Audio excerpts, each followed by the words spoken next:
So yeah, let's move on because just the day before, it was actually a 2-day show, Friday and Saturday. Saturday was 212 and open for the Texas Pro. In the 212, probably the biggest, Ahmad Al Sadani finally won a show because he'd just been runner-up 2 shows in a row. It had to be frustrating. Yeah. Runner-up to Keon and then runner-up to Kareth Baggio. Yep. And he finally, and Kareth didn't go to Texas. I thought he was going to go. Yes. What happened there? You're right. Must have changed his mind. He probably was like, I'm good. So I don't know. We'll have to find out. But congratulations to Ahmed. What a beautiful physique. Oh. Glad to see he's clearly in the Olympia now. He deserves to be in the Olympia. That's a first call-out guy as far as I'm concerned. Do you think he could be top 6 Olympia? Because I really rate him, mate. I really do. Little better condition, yeah. He's not really missing much of anything. It's going to be a tough 212 Olympia. Very tough. Yeah. It's going to be brutal. I would not want to be a judge. Also, Giles Tiger announced his retirement. Yes. He's been a pro since 2008. Wow. He's probably done like 40 shows or more. He's won 7 shows. He's been up at the top. Jose and I were talking about it. So he's one of the veterans. He's been all over the world representing 202, and then it switched to 212. Because Jose actually took a little offense because I said, you're on the Mount Rushmore. Giles Tiger not on the Mount Rushmore of 212, but he's right next to it. Americans know Mount Rushmore. It's this big.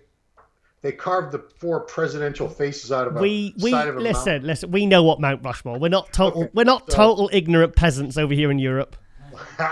Well, anyway, my bad. But Jose believes he does. He is worthy. He's he believes Guy was just as significant to the division as Flex Lewis, Kevin English, Jose, Eduardo. Who else? Who was that? I saw him at breakfast. Was it yesterday? Hang on. The day before when I went, he was at the breakfast at the hotel. Eduardo Correa. Yeah. Yeah, I saw him the other morning. Yeah, he was there. Yeah. So, Guy, he knew he wanted to go out. I think before his body really started to decline because he's 39, but he's done so many shows. He's brutally heavy and intense trainer. I think he realizes it's probably time to step away before his body starts showing a lot more wear, as it eventually would with anybody. But what a career Guy had. He was in almost every show that I can remember, every big show. He was always there somewhere. He won the New York Pro, and I remember seeing him at the Manchester when he had the British Grand Prix in 2012. Yeah. And he was good then. I mean, that's a long. I mean, it's like if you can have a good long career, and also going out on a top 6 spot as well with all these new young guys coming up, and still holding your own. It was probably the really good show to do this at a show this stacked. Yeah, I'm so glad that he did it that way instead of he could have just after the Tampa show where he didn't make top 15. Yeah, he could have just said that's it. I guess I'm done, and he could have just done a post on Instagram or a live or something, but instead he whipped himself into much better condition, and it was only 1 week, right? 1 week. Okay, yeah. Markedly improved, and he went out looking very good, and he went out at the podium, a little speech, choking back tears, and thanked everybody, the fans, the judges, everybody. It was moving. So it's good to see him go out on a high note like that. You've just triggered something. Talking about people that turned it around in a week. I've actually got indigestion from eating my hat. I actually went out and bought a hat because I didn't own one, and I ate it. I've never seen you wear a hat in your life. Just roll with it, okay? Just nod and smile like most people do when I'm telling bad jokes. Austin Carr, oh my God! Remember what I said on the preview? I like being proved wrong in instances like this. You said to me, Austin Carr, he can pull it around a week. I said, nah, his ass is fat. He ain't gonna pull that around in a week. Absolutely no chance. And I said it with such conviction. Go watch the preview. And like you said, I said, no, you can't go from out of top 15, out of condition, to because you said top 2. And I was like, I laughed. I think I remember laughing. Yeah. And what happened, Ron? He got second because, we didn't know. We didn't know if I was at the show and I was at Tampa and looking at it from the back. I don't know I couldn't tell if that was a lot of fluid. I couldn't tell if it was body fat. It was just mush, and I'm being I'm being a little harsh here because we have a very high standard for these guys. He looked terrible in Tampa. He looked terrible. He looked horrible. From the front, he looked pretty good. When he turned around, it was like, oh no, he looked like a water buffalo. But this isn't like Phil Clayhar looking good and then, do you know what I mean? This is different. Oh, yeah. This is different. So I almost wish there was another chance for him to qualify because he got a hell of a physique, that Austin. I mean, the arms and the legs especially are just, they're so big, and he's got such a taper, such a small waist. Yeah. I don't know how he would have done it at the 212 Olympia, but another year of work. I assume he'll improve and qualify next year. But yeah, I said top 2, but I was hoping. I wasn't sure if it was possible, but he did. He pulled it off. Sorry, Ron. Have you ever seen anyone? I've never seen actually anyone do quite a dramatic, like out of the top 15, not placed to then get in second. And I mean, this wasn't like a less competitive show. This was a more competitive show. I've never actually. 7 days. It was 7 days. That's amazing. Unbelievable. I tell you what, that's a big talking point for 2021. Yeah, sure. That's most improved in a week. If that's a category, he gets it. Ron called it. So, but Ian and Phil, who had been 1 and 2 in Tampa, they both went on to Texas, even though Ian was already qualified. But, in my interview and a couple of other interviews, he said he wanted a chance to stand next to Kuklo and see how he compared and hopefully beat him, because he's never beaten Steve before. At the Olympia last year, yeah. Steve was 6th, Ian was 7th. So No. Steve wasn't in the Olympia last year. Steve was 6th in 2019. You're right. But statistically, it works, because if he's 6th in one Olympia and Ian 7th in one Olympia, I suppose it is a gauge of progress. Yeah. So that's fair. It's not to say that Steve Kuklo is never going to beat Ian Valliere again, or that's ridiculous. If anyone ever, just because you beat someone at one show doesn't mean they're never going to beat you again. They were very, very close. I was just watching the stream, and I realized after looking at the high-res pictures, the stream just does not give you the detail at all. It's impossible. Unless the camera was like right up in their face, zooming in on every crevice between the muscles. They were all three of them, Ian, Kuklo, and Phil Clayhar, fantastic condition, spot on. So what do you do in a situation like that? I think Ian pulled it out by being a little tighter even at the finals, which was only a matter of 4 or 5 hours later. But he tightened up. Steve stayed the same. Phil, I don't, Phil's great, but I don't think Phil was really in the mix to beat those two at this particular show. Really?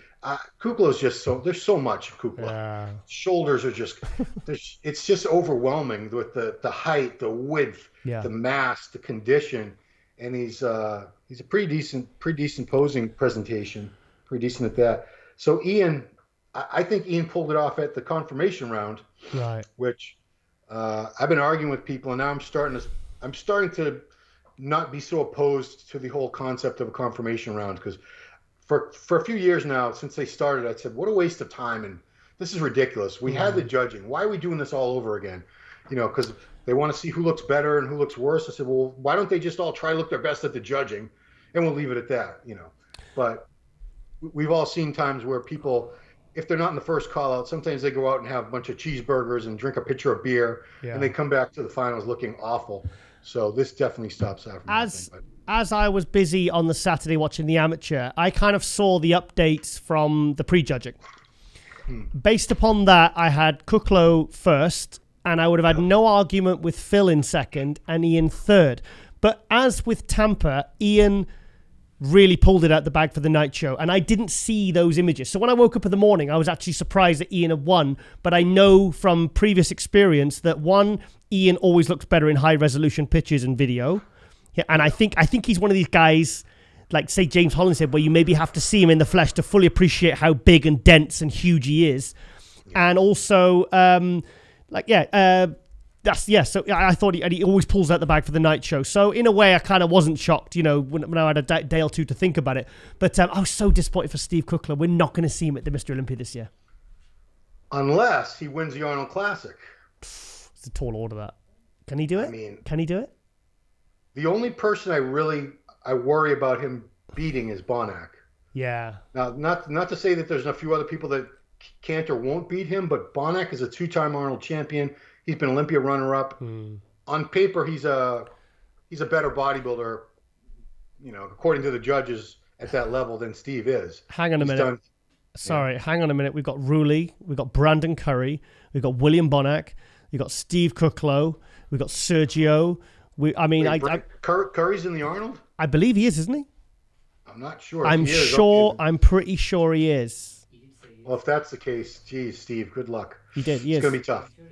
So okay, then it's going to be very, very, very tough, Steve. And I actually, I threw this out to Jose yesterday when we talked. I said, what do you think? What about a special invitation? I mean, they used to give Gunther Schlierkamp. Come on, yeah. I mean, just because he was good looking, basically, and he sold products for Joe Weider. But, Jose said that was a different order. That was a different era. That's when Joe Weider was running things. Joe just had to make one phone call or make one statement, and it was done. Yeah. You need a compelling reason. And the fact that he lost by a small margin to Ian Valliere at the one chance he gave himself to qualify, that's not really a justifiable reason to let him into the Olympia. But I'd love to see him on the Olympia. Come on. I'm torn. I'm torn because I've said before, I've spoken against the special invite. I think it's a load of rubbish. And then when one of my favorites doesn't qualify, then I'm like, oh, actually, yeah, maybe you should. It's like, but then again, right. I would have no argument if he got it. I'd be happy for him. But I think that's the gamble you take when you leave it to the last minute to qualify. That's the gamble. That has to be the lesson you have to learn. Well, okay, I need to qualify early next year. I'm sorry, Steve, but if that's what you do, you can't. Otherwise, everyone's just going to go, well, rule it. One of the big names will just go and leave it to the last minute next year and go, don't worry, they'll give me a special invite. I was top 6 last year. I just think it's not fair. It's not fair. No, I agree. I mean, look, in the Classic, a similar thing happened in the Classic Physique. Logan Franklin was the heavy favorite going into that show. I saw the list of people, and I didn't see any way that he wasn't going to win that because I follow him on social media. I know what he was looking like. Yeah. And he brought an incredible package to the show. Would have been the clear winner, but he lost by 1 point because Robert Timms came back after 3 years away looking insane. Unbelievable. I have Tim's top 3 in the Olympia already, just based on that, the way he looked. Did you see that video when he just came out and he did that little leg flick and he just flicked up that frontal bicep and it was like, I think one of the bodybuilders without borders posted it and it was just like a holy shit moment. Because it's funny because like we did the preview and I said, oh, well, hang on, there's one guy, Robert Timms, hasn't competed for a couple of years. Check him out. I said, be quiet, Charles. He's done. Well, that guy's all washed up. You had Austin Carr, I had Robert Timms. Okay, well, we're even. But I was just like, even I said he's one to watch or whatever I said, and he really shocked me. Because he was on no one's radar. I forgot all about him. Well, you do. He was 6th place in the very first Classic Olympia in 2016. Wow. Okay. Yeah, but he went downhill after that. He only did 3 Olympias. So 2016 he was 6th, only 3. 6th place. 17 he was 14th. Oh God. 2018 he was 15th, and that was the last we saw of him until this past weekend. Yeah, but yeah, but Ron, we've got like at the Classic and the 212 especially. I mean, if I actually listed all the guys that I might have said, oh, he's going to be top 5, he could be top 5. I've got about 12 guys in each now. Oh, I do too, because that's how stacked. the Olympia should be. Yeah, the Olympia should be that competitive. It shouldn't be, okay, here's 5 guys who are definitely going to be top 5, and there's a bunch of chumps who they're just going to be like sharing the stage and looking on with disappointment. I mean, exciting. It's exciting that way. I like. And it was who just said that the Olympias are deeper now. Somebody made that comment recently that the Olympias are deeper now quality-wise. And I'm not sure if I agree with that, but I definitely see quality all the way down the top 10, whereas maybe in years past, by the time you get to 8th, 9th, 10th, you're like, these guys they're not good enough to be in the top 5. Well, 212 and Classic, I think it has been for the last couple of years, especially. I think from 2018 onwards, 212 and Classic have been getting deeper and deeper. Like I think a couple of years ago, you had 2 or 3 guys in the Classic that were good, and then everybody else was like, some of them you just think, how did they even qualify? And some in the Classic, you think, how did they even get the freaking pro card? But now the talent is really like, how many shows have you been to? Well, like you said on the preview, you said there's guys in top 5 now, and they're all new faces. Right. Yeah. But every show I say this guy could be top 5 basically. I mean, let's see. There's so much talent, but man, Robert Timms, Wow. I'll grab an interview with him next week, but man, he's Awesome. just phenomenal. That taper, the arms, the proportions on him. He's like a bigger, because I often say men's physique guys, maybe I'm not the biggest fan of the division, but I'm in admiration of the way so many of them have these massive shoulders, arms, backs, and the tiniest little waists. Because you certainly don't see that very often in open bodybuilding. Even in classic, you don't see it that exaggerated very often. But Tim's has that tiny waist, and he's so wide and big. Oh, man. Very, very interested to see how he will look against Terence Ruffin and Chris Bumstead, because I think he's at that level. That's what I said. I have him in the top 3. Wow. We're leaving. I don't know where that puts Breon. I mean, Breon could win. Any of these guys could surprise us and look phenomenal and win. I'm not writing anyone off, but I was just very, very impressed by Tim's. Not a hater, but he'll beat Breon. I mean, if Breon lost to Chris because of Chris's stature and width, then Tim's has that also. Yeah. Classic shouldn't come down to giving such advantages to taller, wider men. It's supposed to be, a mix of many different kinds of classic physiques, but we'll see. We'll see what happens. Do you know what I like about Robert Timms? He kind of appeals to the classic fans and the open bodybuilding fans, because I saw a picture of his riddle bicep and someone said it's like the second coming of Lee Haney. Yeah. I mean, like I said, incredible. How often do you see a taper like that? You just don't. With someone with that kind of mass, usually doesn't have a tiny, tiny waist. And I don't know what he weighs. I'll find out. But he's taller than Logan. I'm guessing he's somewhere around 230 or more. But, yeah. How tall? Wow. How tall? I'm going to guess, because I remember him from years ago. I want to say he's about 6'1" or more. He looks tall. I'm sure he's over 6 foot. He looks tall. But, yeah. And his legs that was a weak point from in the past. They've definitely improved. He's Mr. Classic Physique on Instagram. So he's actually put up a couple good 2018 and 2021 comparisons for us to see the improvements. Well, I think I'd pretty much give my kidney to look like him or Chris Bumstead. Yeah, I mean, I've said this many times. I'm a huge fan of Rami and Hadi and those guys, but who would I want to look like? Come on, Bumstead all damn day. Just walking around the pool in your shorts all day. Exactly. I would never put a shirt on. Yeah, just having a little casual flex. Yeah, cool. Yeah. So, anything else we want to talk about quickly, or anyone to touch upon? No, I mean, this is the last show now. Yeah. So now the shows are done until the Arnold Classic. The Arnold Classic's going to be different. Everyone's going to have to wear a mask. Everyone's going to have to show proof of vaccination. I'm vaccinated, so I'm all fine with that. I don't like a mask, but I'll wear one if I have to.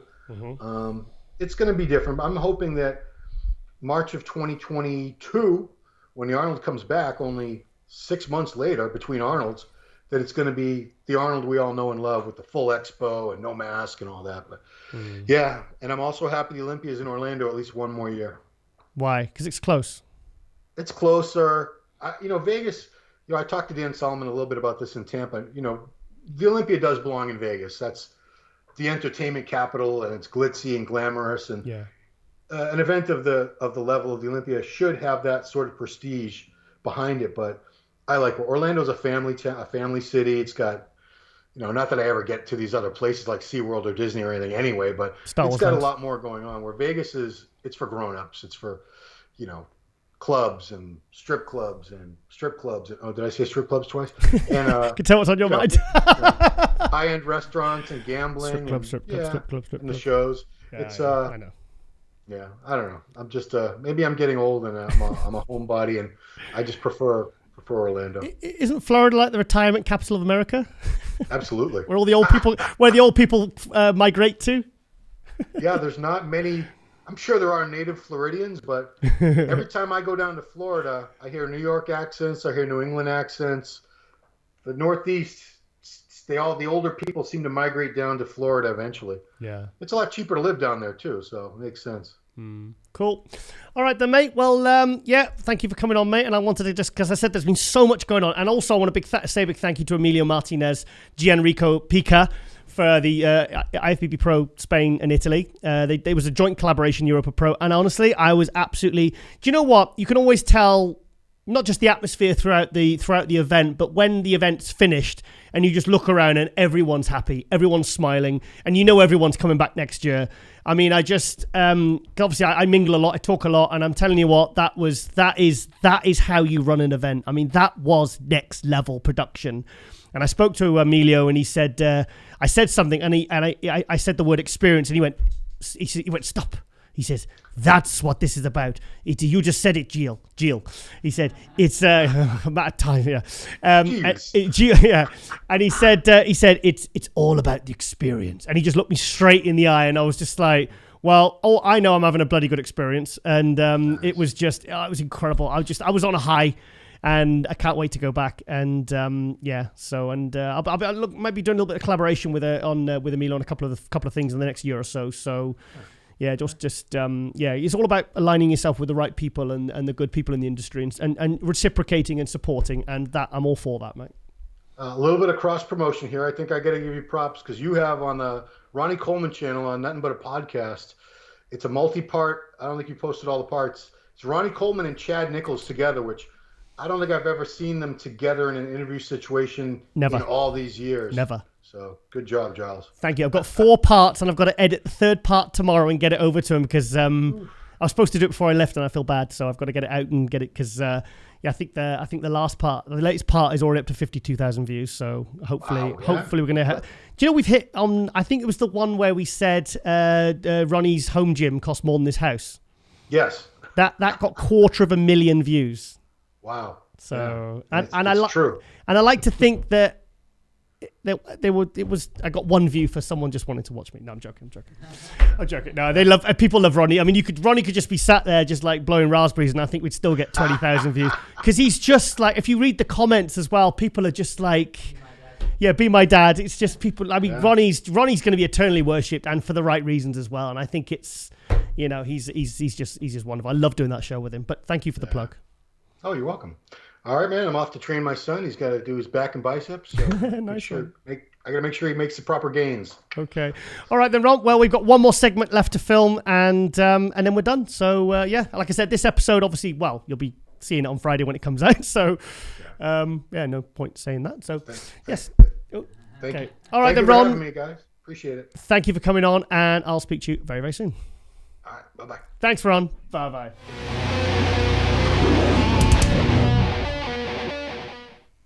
And welcome back to MD Global Muscle here at the On the Rise Media Studio with me, your host, Giles Thomas. And we're joined all the way from somewhere in America, Joel Thomas. What's up, guys? Joel, you're a very hard man to track down. Just hide out and do bodybuilding stuff and then jump in a show every couple of years. Yeah. That's the thing. You're like an American Dorian Yates. You just go and hide, you train, you get massive, and then you turn up and freak everyone out, and then you disappear again.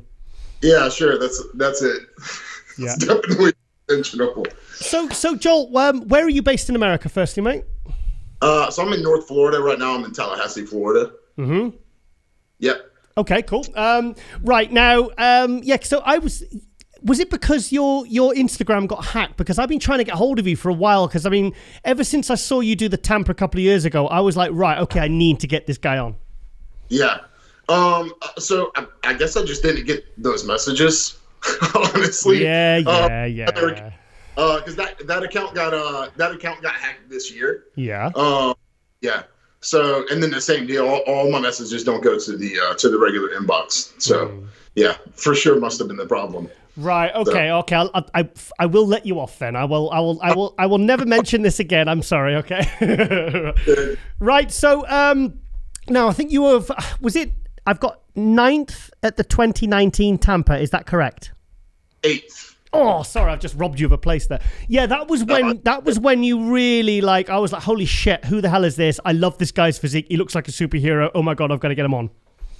Awesome, man. Yeah, so that was an interesting prep. I started with Matt Porter, and we were I had a really good off season for once. I was in a lot better spot to start my contest prep than I usually am.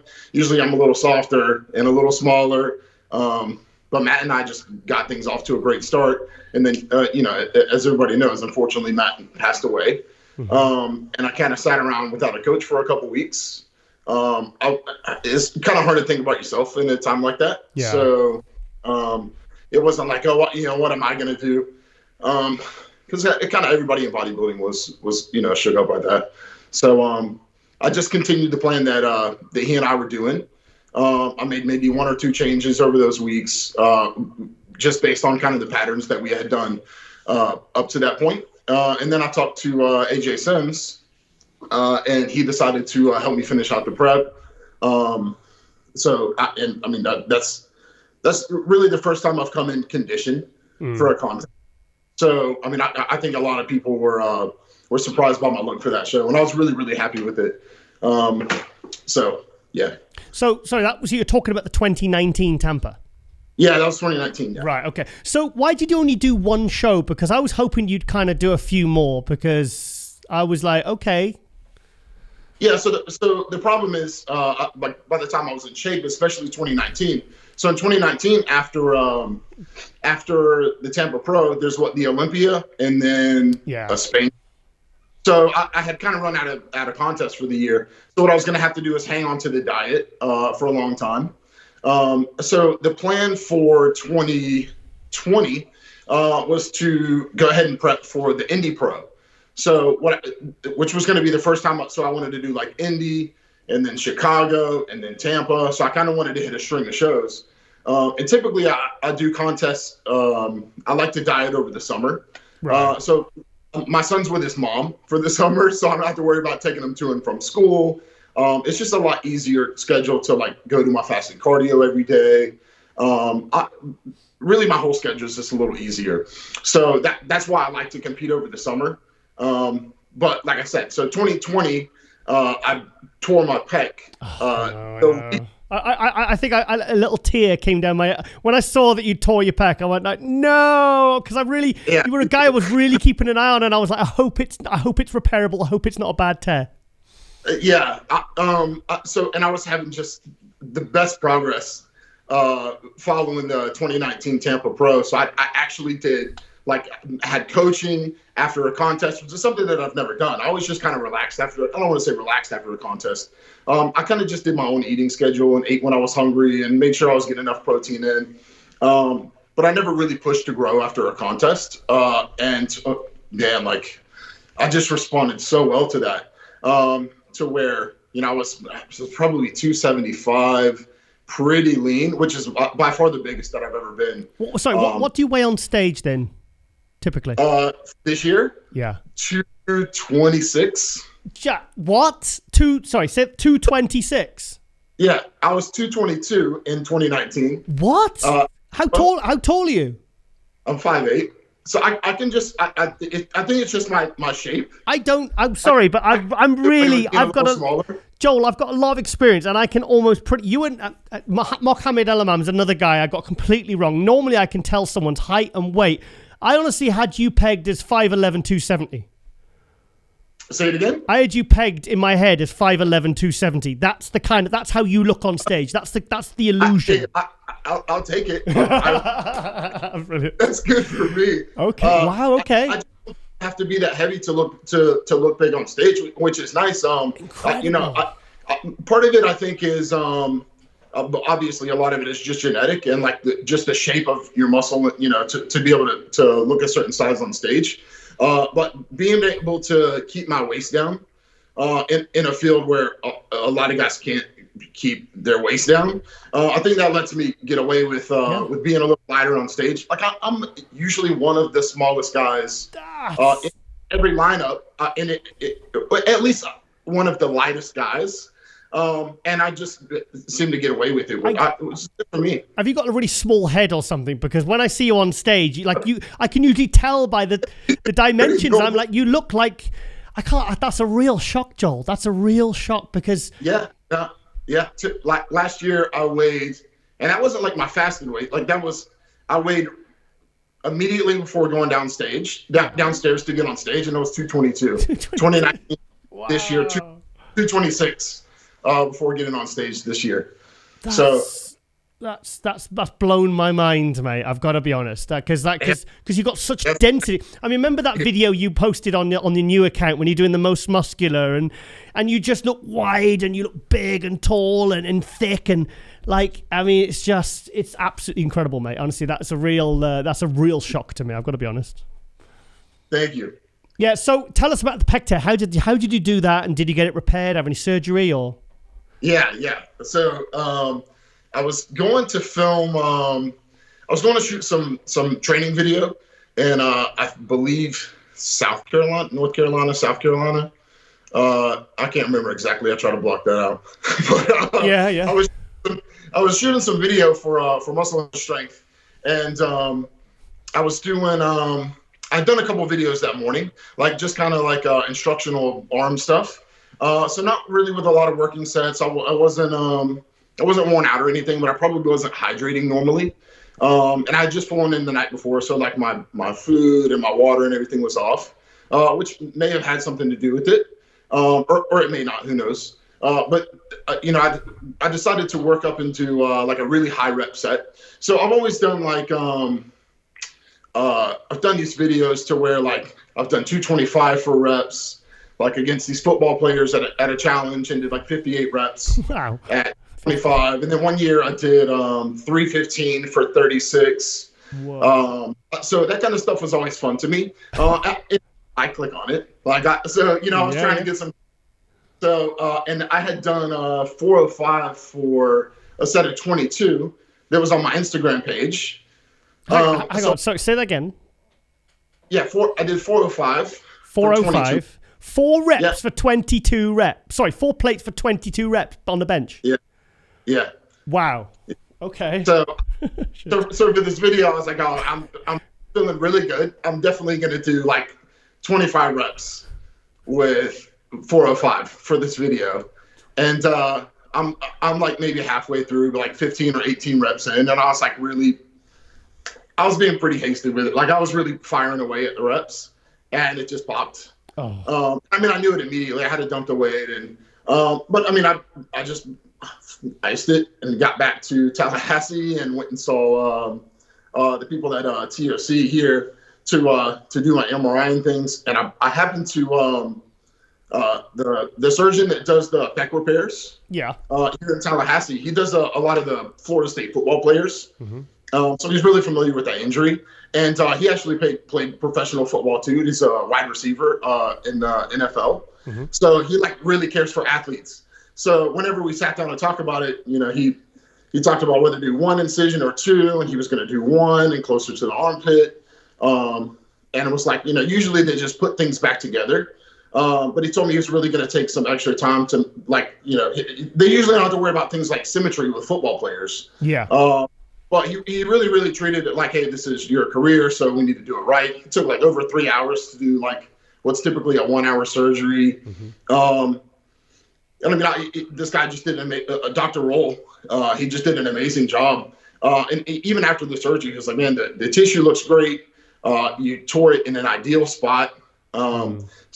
It took a lot of rehab. And apparently there are all these injuries that come after a pec tear. So like, I don't want to say injuries. All these like little nagging pains that interfere with your training. So I've had things like with my bicep that bother me, my tricep for a little while, like the front and back side of my shoulder. Which apparently is like very, very common. You almost can't avoid it. You just kind of have to work around it. So just did a bunch of physical therapy, some Graston therapy. And I mean, I've just been rehabbing this thing. I spend 2 hours of massage every week and physical therapy still on my shoulder. Yeah. And I think that's why I was able to come back and it not really be distracting, I don't think. Yeah, no, I'll be honest, because when you posted, I think it was one of your progress, obviously in the lead up to this year, I looked at the video and I couldn't tell whether it was an old video or a new video. And that's a good thing, because I was like, I can't even tell. I mean, I had to look I was looking so closely, I couldn't see the I've seen people without rip pecs with a bigger indentation. Yeah, sure. You think, have they ripped both their pecs, or have they got, and they just got very indented pecs or dominant shoulder, dominant shoulders. But I was like, oh, thank God, because it was like, you were really on my radar in 2019, and I loved the shape of your physique and everything. And when you ripped your pec, I was just like, oh, please. So you got good surgery. That's a huge thing. I mean, sometimes people just leave it. I know Kevin Navrone back in, was it 93, 93, he had it inserted right into the armpit, and you can't even, like yours, you can't really tell. Yeah. And that's who I was like. I was like, hey, if Kevin can come back from really probably the same exact tear, because I mean it was a complete pec major tendon rupture. Like it retracted all the way. Wow. It wasn't like it was the pec major tendon, and they just had to pull it from here and put it way back out here. Yeah. So yeah, I'm looking at Kevin and I'm like, hey, his look. If I can be even, close to that, I'll be really happy. Well, it's a pretty similar thing. I won't say it serves you right for showing off in the gym, but No, I mean that's. So when did it? How long did it kind of put you out for? And what point did you feel like, okay, my training's going well now? So really, I was working around these little nagging pains. Like I said, that came with it. Yeah. Even up until like 8 weeks out from the contest. Oh wow. This year. Wow. Yeah. So I just decided, I was like, man, I want to do a contest. Like I need like a goal date, for where I can really get my diet figured out, and really like, I just wanted to get back on stage. Yeah. In bodybuilding, it's one of these things like if you disappear for 2 years, you become irrelevant, or people start looking for you. It's hard to get a call out, But I was just ready to compete. So, and really, it was like the last 8 weeks. Yeah. Going to Tampa this year, really had like what I would say is like 100% normal training. Yeah. So I'm pretty excited for this next show coming up. Okay, you're getting ahead of me now, right? So let's just quickly talk about just talk about your next show. Tell us what it is. Yeah, sure. So I'm just under 15 weeks from Toronto Pro. So yeah, that's it. I'm pretty excited about this one. Like most of the fat is off. Yeah. I'm up a good bit in weight, and it's really staying pretty tight. I had a week off the diet to where I ate clean during the day. I did deload workouts, just to kind of let my body rest and reset a little bit. And I kind of take a mental break from dieting exactly every meal. Yeah. So I had some food that I wanted to eat, and I knocked that out. And I was like, this past week on Monday, I was like ready to go on a diet. So, less than 15 weeks now. Any thoughts to doing any European shows like Prague or San Marino in Italy? Because they're post Olympia.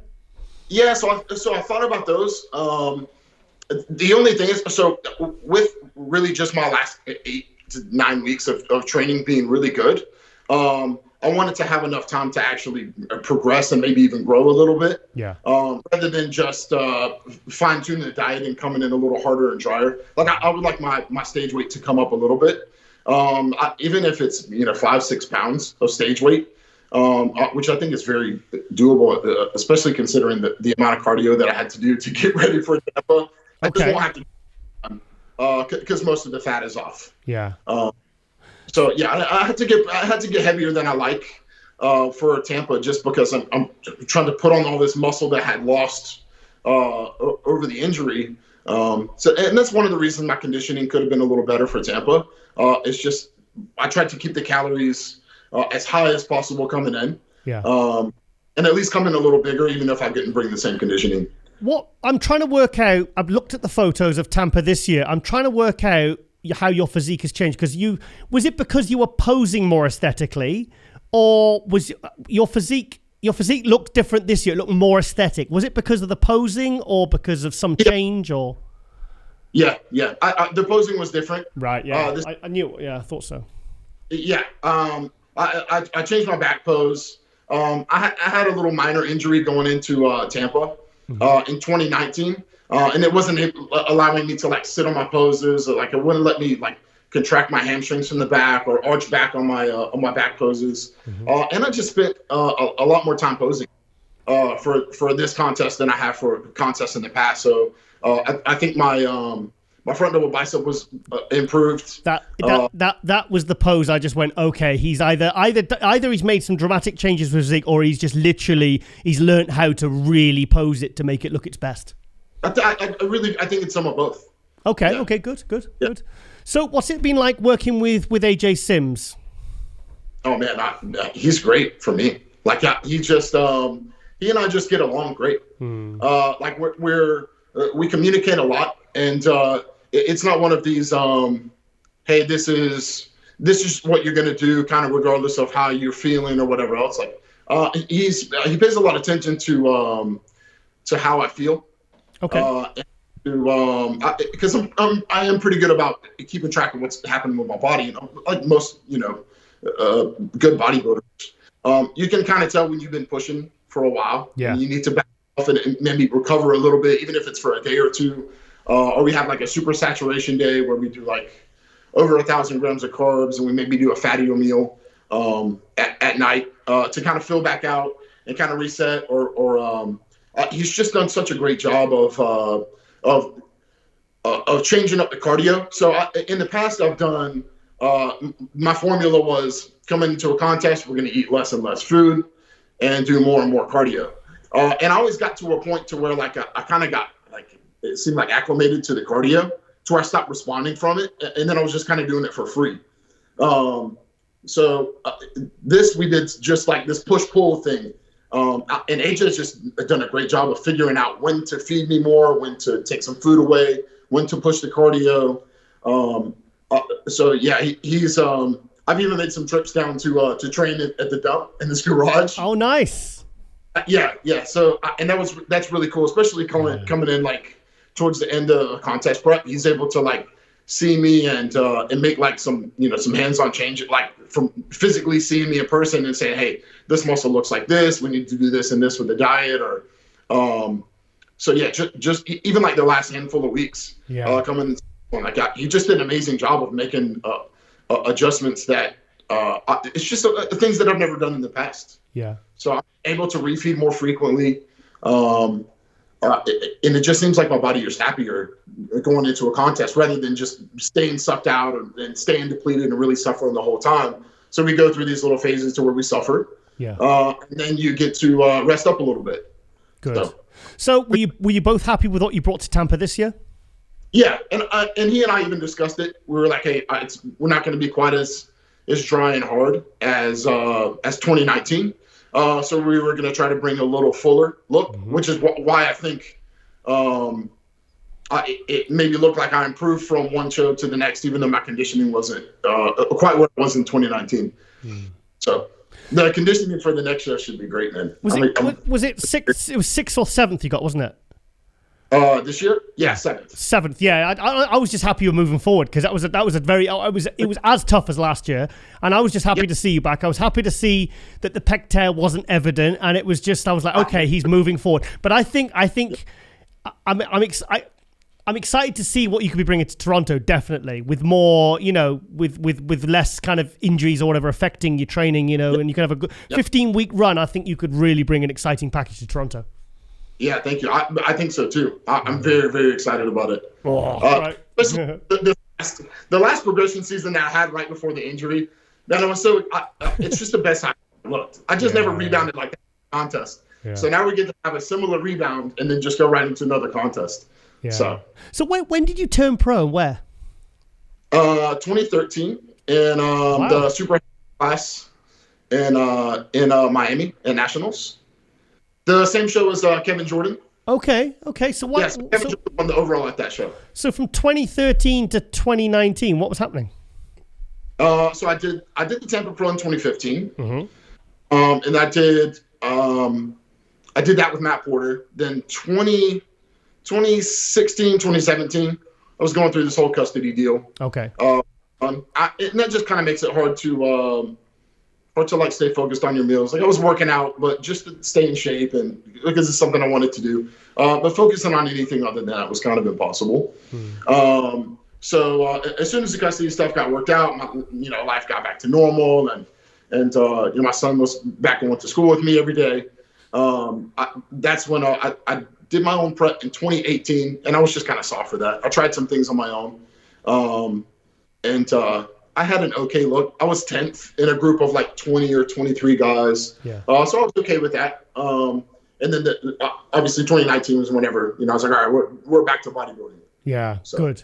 No, like I said, when I saw you that in 2019, and I just thought this guy has got the potential to be a top 3 in any show, and I think, because you don't have a weak body part, you don't have a weak pose, and I really like your physique. It's really, like I said, remember that video you posted and you said, this is the best I've ever looked, and you could see you're just looking in the mirror going, I look amazing. I had just never been like lean and full at the same time. Yeah. Usually I'm close to that lean, I would be like depleted or super flat.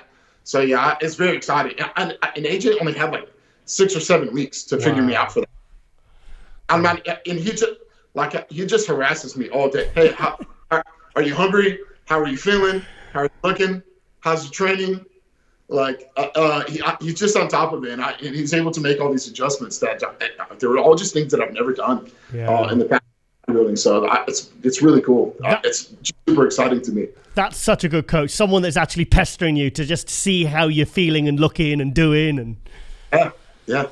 And it's working for sure. Yeah. So what do you do for a living, Joel? I'm sorry? What do you do for a living, mate? I'm a trainer. Mm-hmm. Just at a local gym here in Tallahassee. And I do a little bit of online stuff. Mm-hmm. Not a ton. But yeah, that's it. Awesome. Have you got any sponsors? Not currently. Shocked.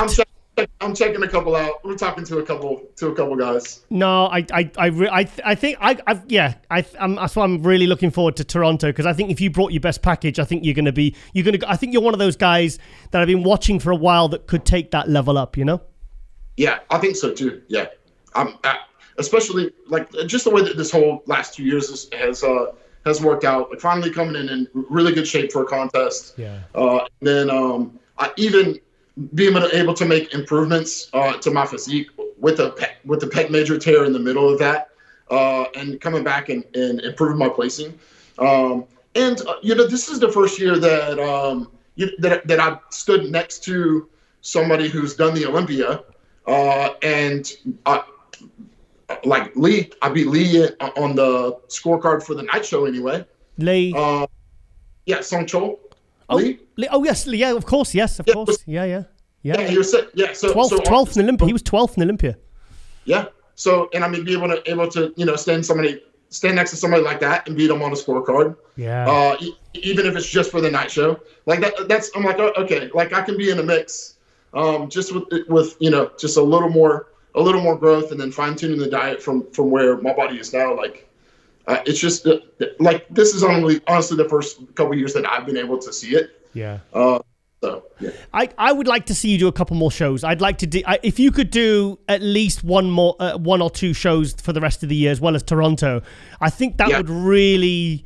I think especially working with a coach, because the more shows you do, the more you learn yourself, the more your coach learns. Yeah. And I would just because you're one of these under the radar guys that I thought, okay, here's a guy that could literally just level up and go in and win a bunch of shows. Yeah. I mean, I'm open to looking at the schedule for sure. Part of the problem is travel stuff. Yeah. With what's going on with COVID. Yeah. So, getting ready for a show to where you may or may not have to go in quarantine for 2 weeks, whatever. And I mean, of course, that kind of stuff is expensive. So it's something that I'm open to do. But it's going to kind of come down to what am I able to do. Yeah. But I for sure think the Toronto show is it's realistic to be able to get ready for it, to have everything in order to travel and really be set up for that one. Yeah. But we'll see what's happening with my body over the next handful of weeks, and I'll be posting about it, and that's one thing is being a little more active on social media, because people want to see doing shows. That was the next thing I was going to bully you about. I was like, come on, Joel, step it up, mate, step it up. Yeah. Everybody harasses me. My family gets on me about it. Like, I'm like, yeah. And this is honestly the first time I've enjoyed posting stuff too. Good. So you know, rather than it being a chore, it's like people want to see. And especially if you're going to move up, it's a little more fun for people to be able to follow along too. But it's attractive for sponsors. It's good for your training business, your clients. If you could even if you did some more, like you said, you were doing last year. You were doing instructional training stuff for YouTube. You know, you could just do something basic and just put something out, and you know, it would be good for you. It'd be good for your business, and everyone wins. Yeah, you're right. I agree. I'm glad you agree. Well, Joel, I'm just so glad and it was actually, I started, because when I saw a post that AJ Sims posted, I said, I've been trying to get hold of Joel for ages. I said, can you please? And I sent him a couple of messages and he didn't respond. And then eventually I think you responded. So I think he got on I think he messaged you and then you messaged me and I was like, yes, I've got him. I was like, really, I'm going to pin this guy down and get him on Global Muscle. Oh, good, man. Good. I'm really happy to be on too, man. It's exciting. Awesome. All right then, mate. Well, yeah, it's funny because if you'd have introduced yourself at a show or something, I would expect a 6 foot 300 pounder, and it's like that's so great that you've got that illusion on stage. And I mean, plus also it probably proves a lot of people bullshit about their height and weight as well because you're clearly being honest. Yeah. Well, I mean, so it's just funny. Like, even doing like, let me think. Was it nationals? So nationals in 2013. Where I turned pro, I was delighted. I think I was the lightest, if not the second lightest guy in that super heavyweight class. 101 kilo. And the muscular development write up I saw in this magazine that on the muscular development write up, it called me the thickest and most muscular in my class, and I was like, all right, well, I'm just gonna stop worrying about the weight. There you go. And we quit worrying about the weight in 2019. AJ asked me, he was like, hey man, is the scale bothered? Like, is it stressing you out? Are you worried about it? Hey, if you're happy with it, I really don't care. Yeah. I really don't care what I weigh. Yeah. My dad cares way more about what I weigh going into a contest. Well, you've got that dent. You to be honest, I would have put money on that you were the kind of height and weight of Steve Kucklow.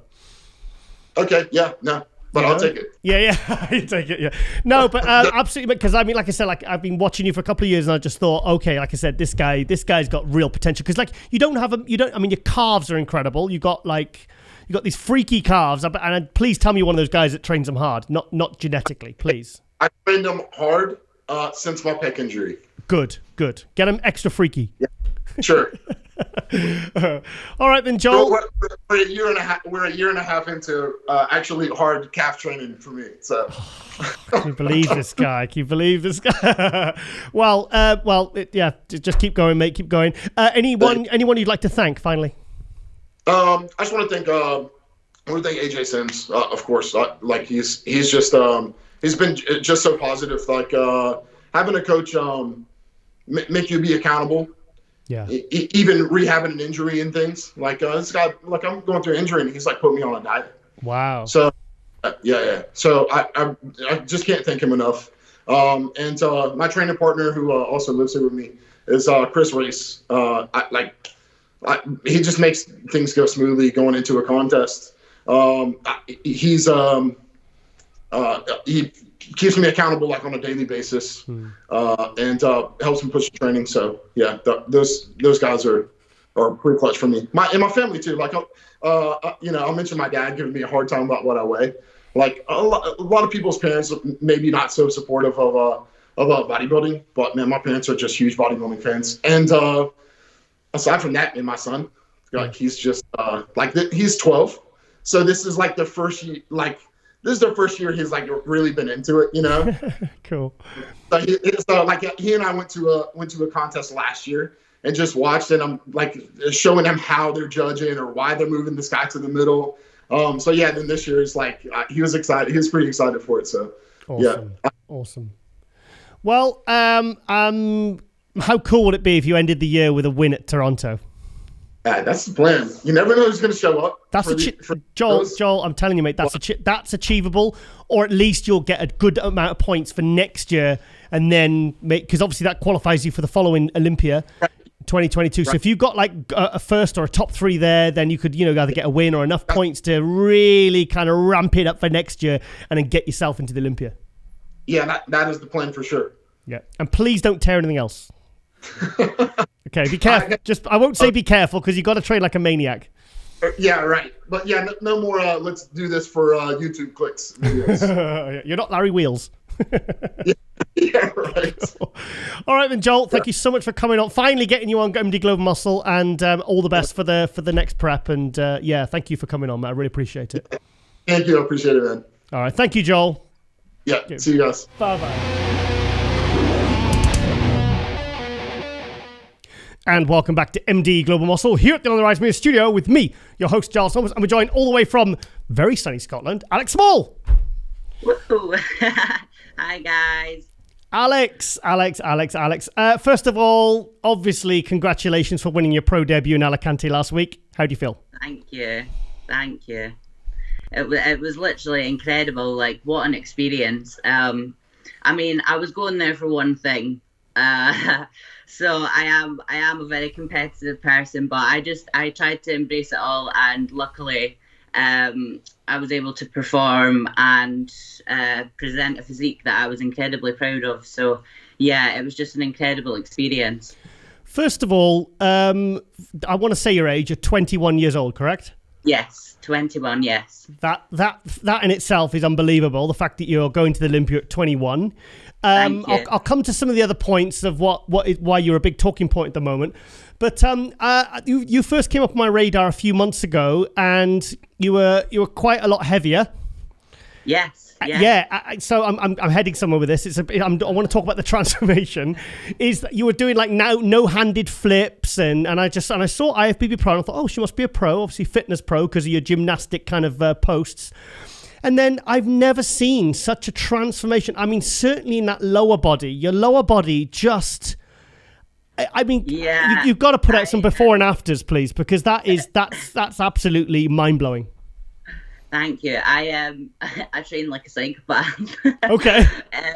It shows. Yeah, I mean, because I'm so tall, I actually struggled to develop my upper body. I think coming from a gymnastics background, my legs had already been they weren't big, but they did have some development, whereas my upper body didn't have as much development. So I actually trained delts 4 times a week. Oh wow. Yeah, to try and bring them up. Wow. I know. So you turned pro in 2019 and you were 19 years old. Do you want to tell us about that?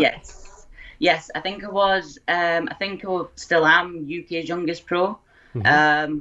Yeah, I won it at the Amateur Olympia in 2019. So that was actually only my 3rd ever show. So my pro debut was my 4th ever show. Oh shit! So when was your first show then?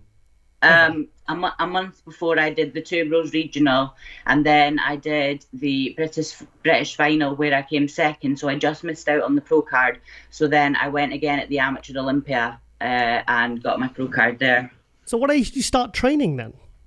So I went straight into bodybuilding from gymnastics. There was a little gap in between where I didn't train. I did my personal training course when I was 19, and a girl on the course said, why don't you bodybuild? And as soon as I started training, I fell in love with the sport. And that year, I competed in bodybuilding and won my pro card. Wow. So, I mean, obviously, sounds like a silly question, but because of the gymnastics, you decided to go the fitness route. Yes. It was a no-brainer. Like, I feel like I was born to do this, if that makes sense. Yeah. So what level did you reach in gymnastics? Kind of like national level. I actually fell ill with anorexia, so I stopped gymnastics for a couple of years, and that's where I went into personal training and then went into bodybuilding and just basically fell in love with it. Wow. Okay, so, I mean, tell us about Alicante. When I was there last week, tell us what it was like as an experience. I mean, your pro debut. Yeah, it was literally like, I honestly still can't find the words for it because it was just so, like, it happened so quickly, doesn't it? So yeah, I actually went on my own. But Carly from Glutyware, she was out there, so we kind of spent a lot of time together. She looked over my posing, things like that. So that was nice. And then obviously I was with like Darren, who's coaching me now, and Bex. So yeah, that was good. I did know people out there, but I actually went out there on my own, and then went to the venue on my own.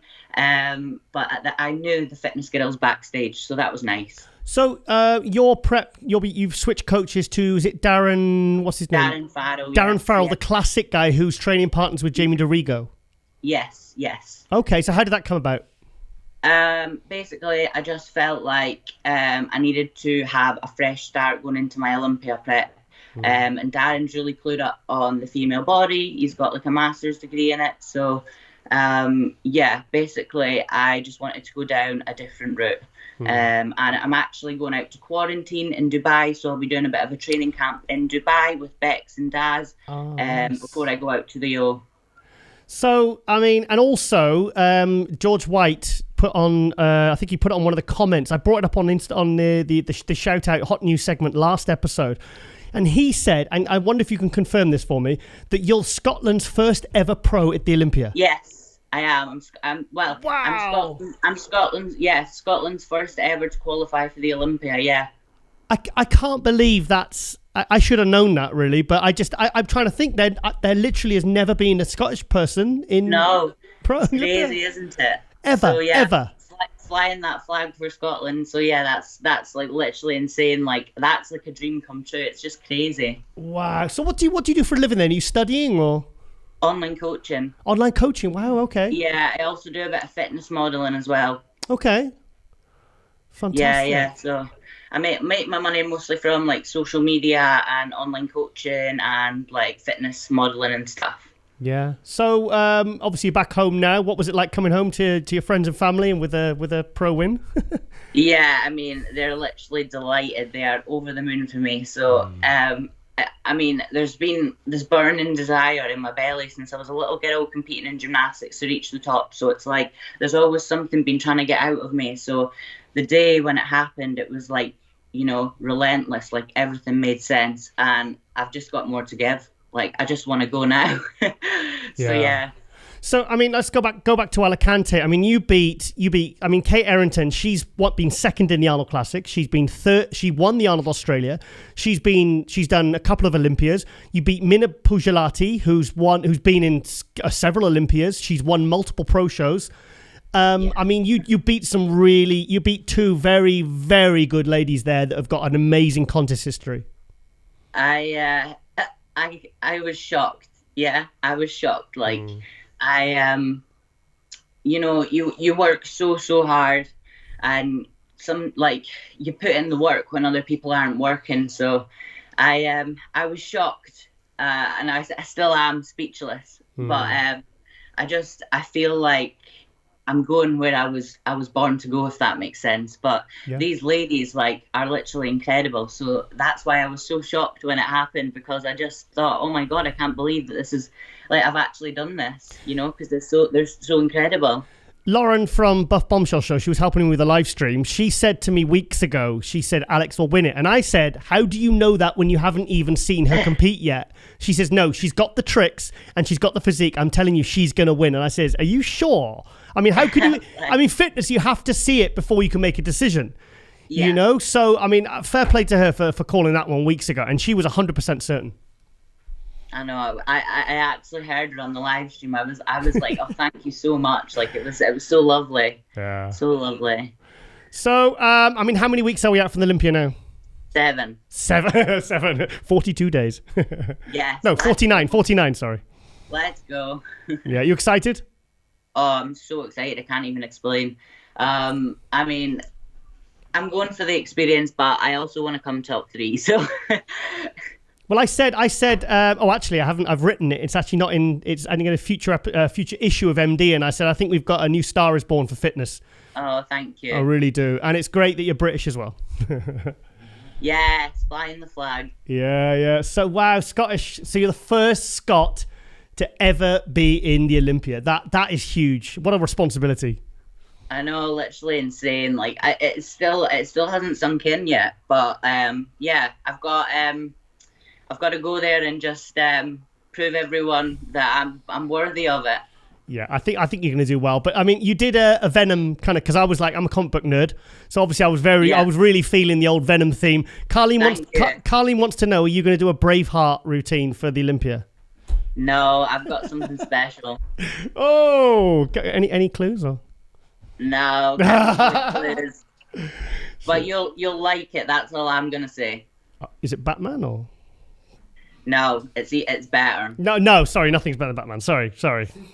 Superman? Supergirl? Oh, we're just guessing now. It's. I'll give you a clue. It's new. Okay. No, Harley Quinn. No. Let's not spoil it. It will spoil the surprise. You won't know. You'll get it. You'll get it when I do it, though. You'll be buzzing. Okay. So, I mean, literally, you're staying right on your prep now, right through to the Olympia. So we couldn't get my body above stage weight. Like, basically, my metabolism went absolutely crazy. So we had to feed me into the show like mad, trying to get me full. I had to eat 24 Snickers bars in 24 hours to try and get me full. Really? Yeah, literally, I was on 9 meals, like burgers and chips, Snickers bars. It was just crazy. I think it was because it was so hot. I mean, I was on so much fluid as well. Yeah. But we just struggled to get me full, but eventually we got there in the end. So I've been on a body reset this week, just trying to get my weight up a couple kilos before we go in and push again on Monday. Yeah. I mean, your condition was, I think before the show you posted up one of your legs and I was just like... Yeah. I mean, your lower body is like exceptional. I mean, your lower body, you could compete in figure, you could compete in, and just if you get that little bit of fullness to your upper body, then that means you're going to really be ultra competitive at the, that's what we're focusing on this time. Yeah, definitely. So, yeah, and your routine was absolutely incredible, and it was. I just can't imagine what it was like to win your pro debut at age 21. I mean, it's surreal. Yeah, like, it's surreal. Yeah, literally, honestly. Yeah, it's like it sinks in for a minute, and then I'm like, nah, it's gone again.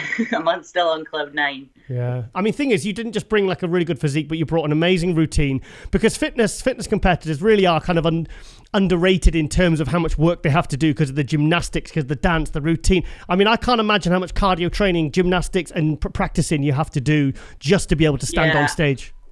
I mean, I started dieting 6 months ago, so we went from carb cycling to no carbs when I was doing an hour fasted stairs. I was so tired, I actually did my 2 hours routine practice first before I then ate and trained. So because routine's the most important part. But as my metabolism started to fire up again, we added more carbs in, and I was able to train and then have a session at night after I had some more food in me, because I had more carbs and things like that, to focus solely on routine. So yeah, we actually managed to drop out cardio. Okay, well, any thank yous you'd like to give? Just thank you to everybody that supported me on the journey, because it's been one hell of a journey, and I couldn't have done it without them, like my family, my friends, just literally everyone that's been behind me. So yeah, I want to thank them, like, honestly, so much. And yeah, basically, yeah. Well, flying the flag for Scotland, that's huge, and that's a huge thing for British bodybuilding as well. So I honestly think you're going to be a bit of a surprise at the Olympia. I think you're going to be a big surprise, like you were in Alicante. Thank you. That's what we're going for. All right then, Alex. Well, all the best with your next 7 weeks prep, and thanks so much. Thanks for having me. Anytime. No. It's my pleasure. You did amazing, and you delivered. And like I said, that transformation over those period of months. That was incredible. So that was something really special. As I say, you get out, you put in. So yeah, just a message to everyone: just keep working hard. All right then, Alex. Well, I'll speak to you very soon, and hopefully we'll look forward to seeing what you're going to be bringing on stage at the Olympia. Thank you so much. I'm super excited, and thanks again. See you later. Thanks, Alex. Bye-bye. Bye. Bye-bye. And welcome back to MD Global Muscle here at the On the Rise Move studio with me, your host Giles Thomas, and we're joined all the way from Barnsley. Yes, correct. Rob Taylor. Rob. Firstly, mate, congratulations on your pro debut last week. How do you feel? Thank you very much. Much appreciated, mate. You know, obviously shooting for the 212 for so long and not be able to make weight. I was a bit apprehensive about going to the open class. It was just kind of a last minute decision. I was actually prepping for the Puerto Rico show, in the Bahamas, and shooting for the 212. My body just would not lose weight.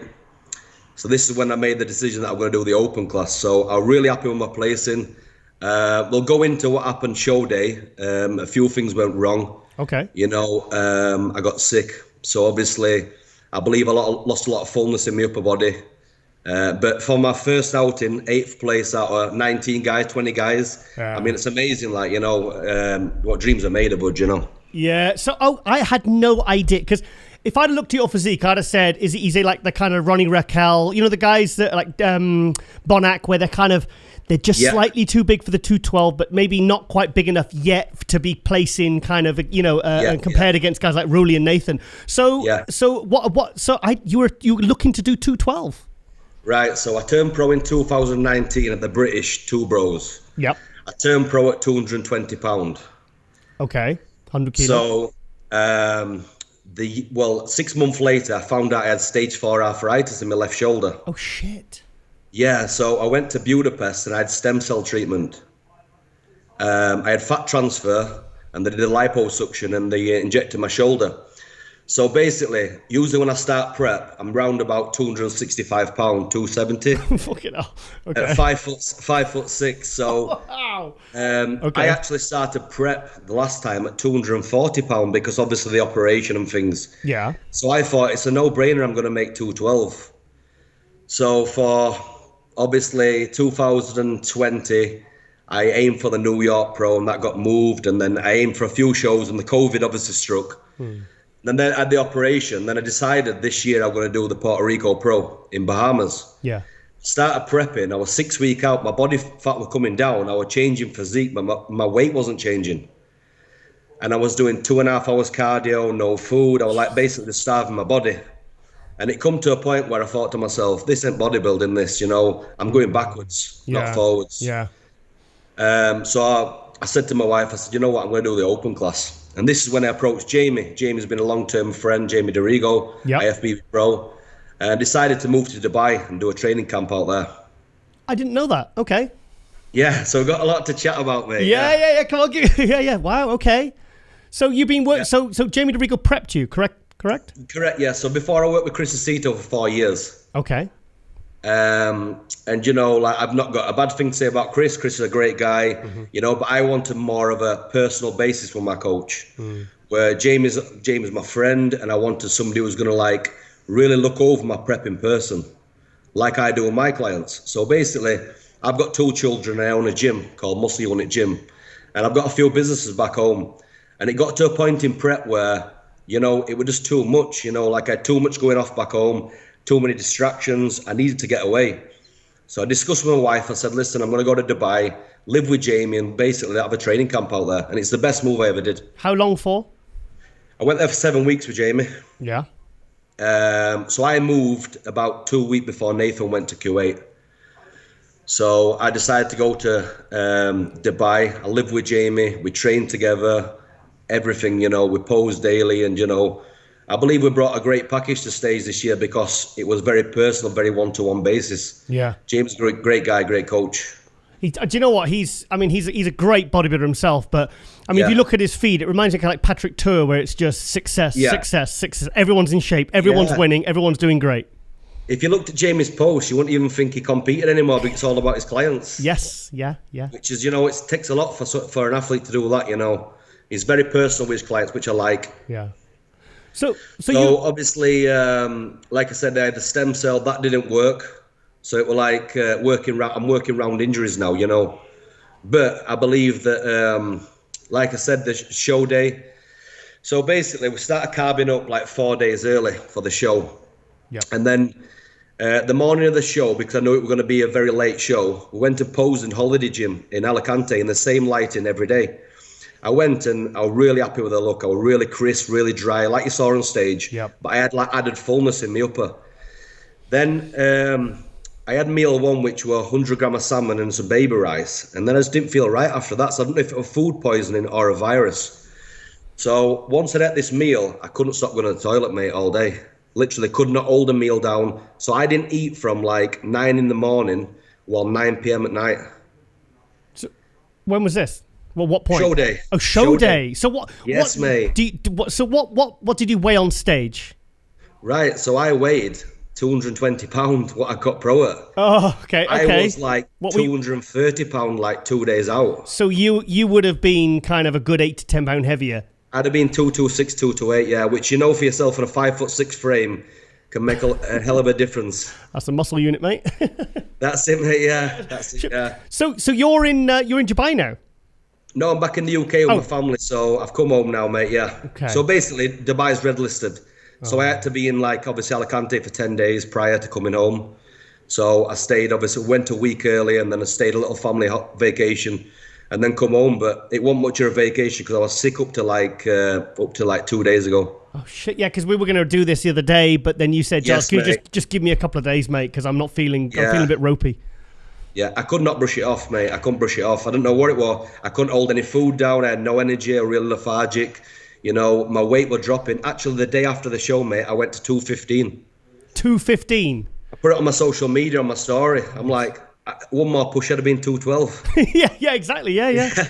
Right, so, I mean, we'll circle back to Alicante, but let's talk about, because I'm trying to think of the year that I saw you on stage. I think it was the year you won.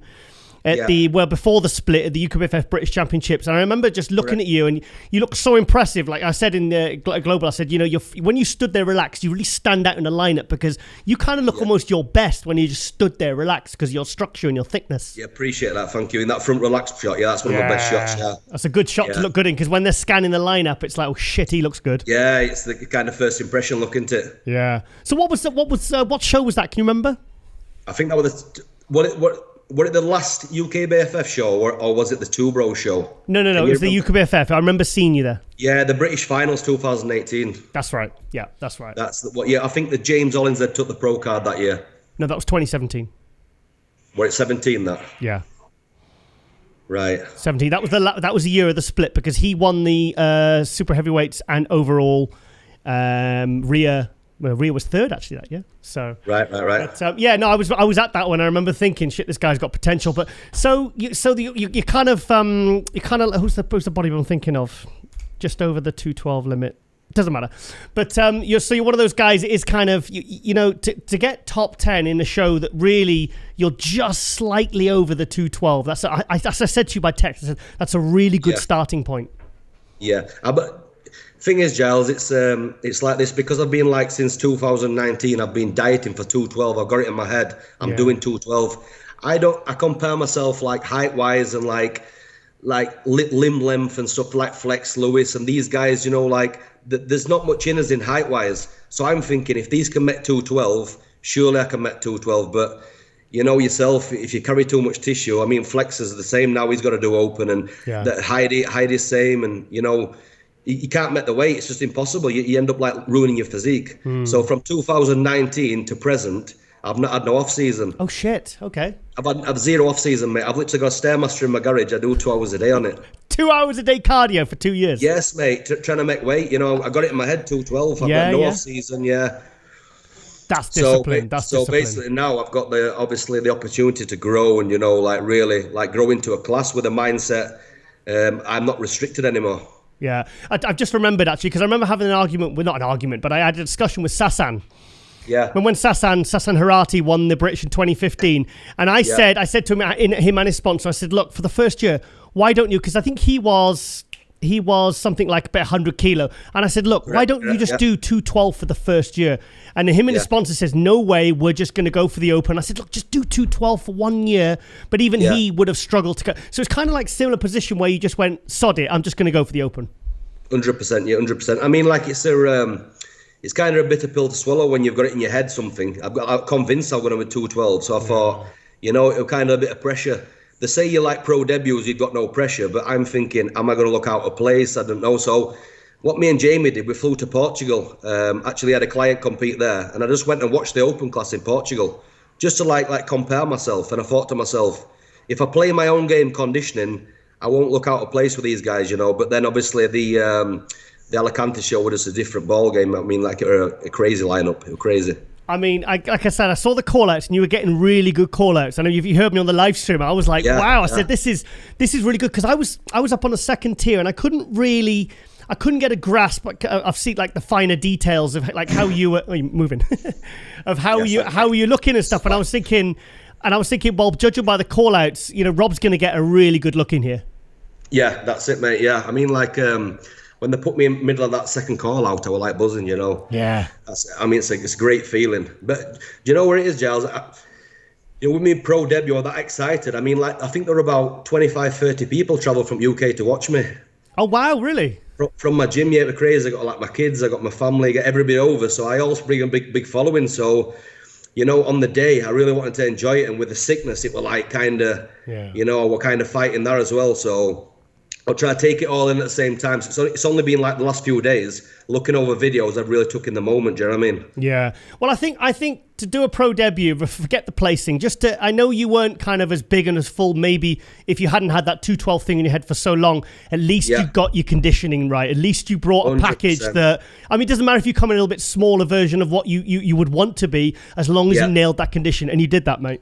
Yeah, 100%, mate. I mean, like I always say, condition's king, mate, and I'll always live by that. You know, always. 100%. I'll never sacrifice condition for anything. Yeah.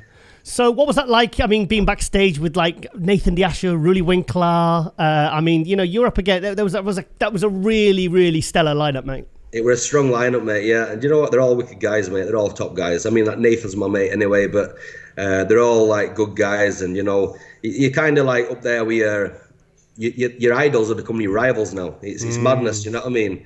You're looking at these guys and you're kind of in awe of their physiques, but you're thinking, you know what? I've earned my right to be with them. Yeah. So it's like now, especially now they put me in like middle of that second call out, it's like, right, you know, I'm not like a million mile off. Yeah. It's like giving me some chase, you know what I mean? I'm hungry again now. It's crazy. Well, now you've got your starting point. Now you know you can go into literally any kind of lineup and you know you're going to be in the mix. 100%, mate, and that's it's a good feeling, you know. It's a good feeling because, like I always say, mate, you might as well go straight in at the deep end. And that European show with the deep end, it was like a really stacked lineup, and you know, I'll buzzing with placing, mate. To be honest, really buzzing. What do you think of the venue and the organisation and all that? I mean, like Emilio, I talked to him like obviously a couple of days prior, and the guy loves bodybuilding. Yeah. Just genuinely loves bodybuilding, and you can see, and you know, in the presence in the arena.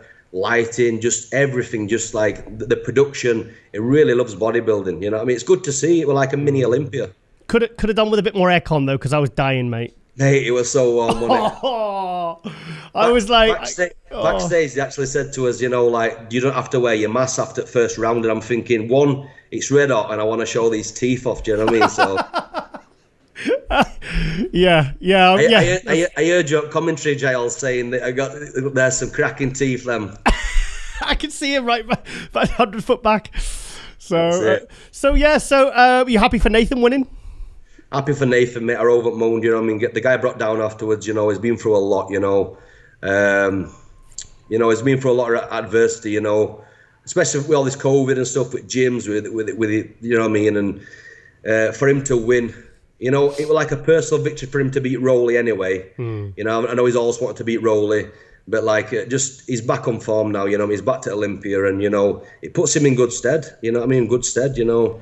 I think he'll place really well. I'll be honest, I was shocked when he said 4-week prep, and I went, really? When he went, no, seriously, 4-week prep. I wasn't expecting what he brought. I was thinking, we're gonna see a 70% Nathan here, but I was so shocked. Mind blowing, like 5 week out, I think he was sat in a quarantine room in Kuwait. It's mad how his body changes. He likes to play games though, Nathan, because he'll put it on that he'll playing football a couple of days out, if you looked on his story. And then he put on him eating curries and that 2 days out. Oh, it's whatever. It doesn't matter. It doesn't matter because what he brought was shocking. Because like Mate, when he hit that front lat spread next to Nathan, next to Ruli, I was just like, holy shit. Yeah. Because he's always been seen as more of an aesthetic guy, and then Ruli's the mass freak, and Ruli was kind of almost back to full size. And I was thinking, shit, he's looking wider than Ruli there. 100%, mate. And you know what? Like. If you notice, Nathan's really brought his back up. Like his back is really come up, mate. The thickness, the detail, and even his posing's improved from the back. You know, he's really worked on that. You know, I'm pleased for the guy. Do you know what I mean? It's good to see when hard work's showing. You know. I mean, I thought his riddle bicep was sensational. I think he blew Rolly off the stage in that pose.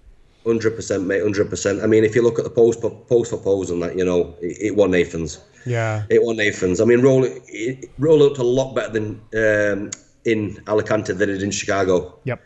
It looked a lot better. It was like you say, it was like a full-size roller, nearly a full-size roller. You know what I mean? And for Nathan to beat him you know what I mean? He looked good, Rolly. So yeah. And also, I was going to say before, for you to, because I really rate Pavel Baran. Okay. The Czech guy, he got 13th. And when he came out, because he got 4th in the EVL Prague behind Nathan and Ruli back in 2018. And I remember saying, shit, this guy, this new guy, no one knows about it. This guy's really good. He got 13th. You got 8th. So, and when he came out, he looked absolutely sensational. So that really, I mean, if you go and look at pictures from 2018, you'll realize how well you've done by beating guys like that, clearly. Yeah, no, I do appreciate that, mate. I mean, like Nathan did actually, he called me after the show.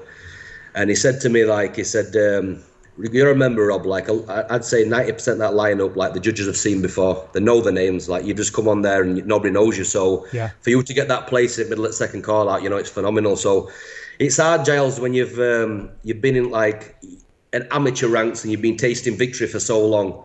You know, like, I've won 4 British titles and then I've also been at mixed foot pro card. And it's been like, my fans and my mates are used to seeing me winning. I'm used to winning.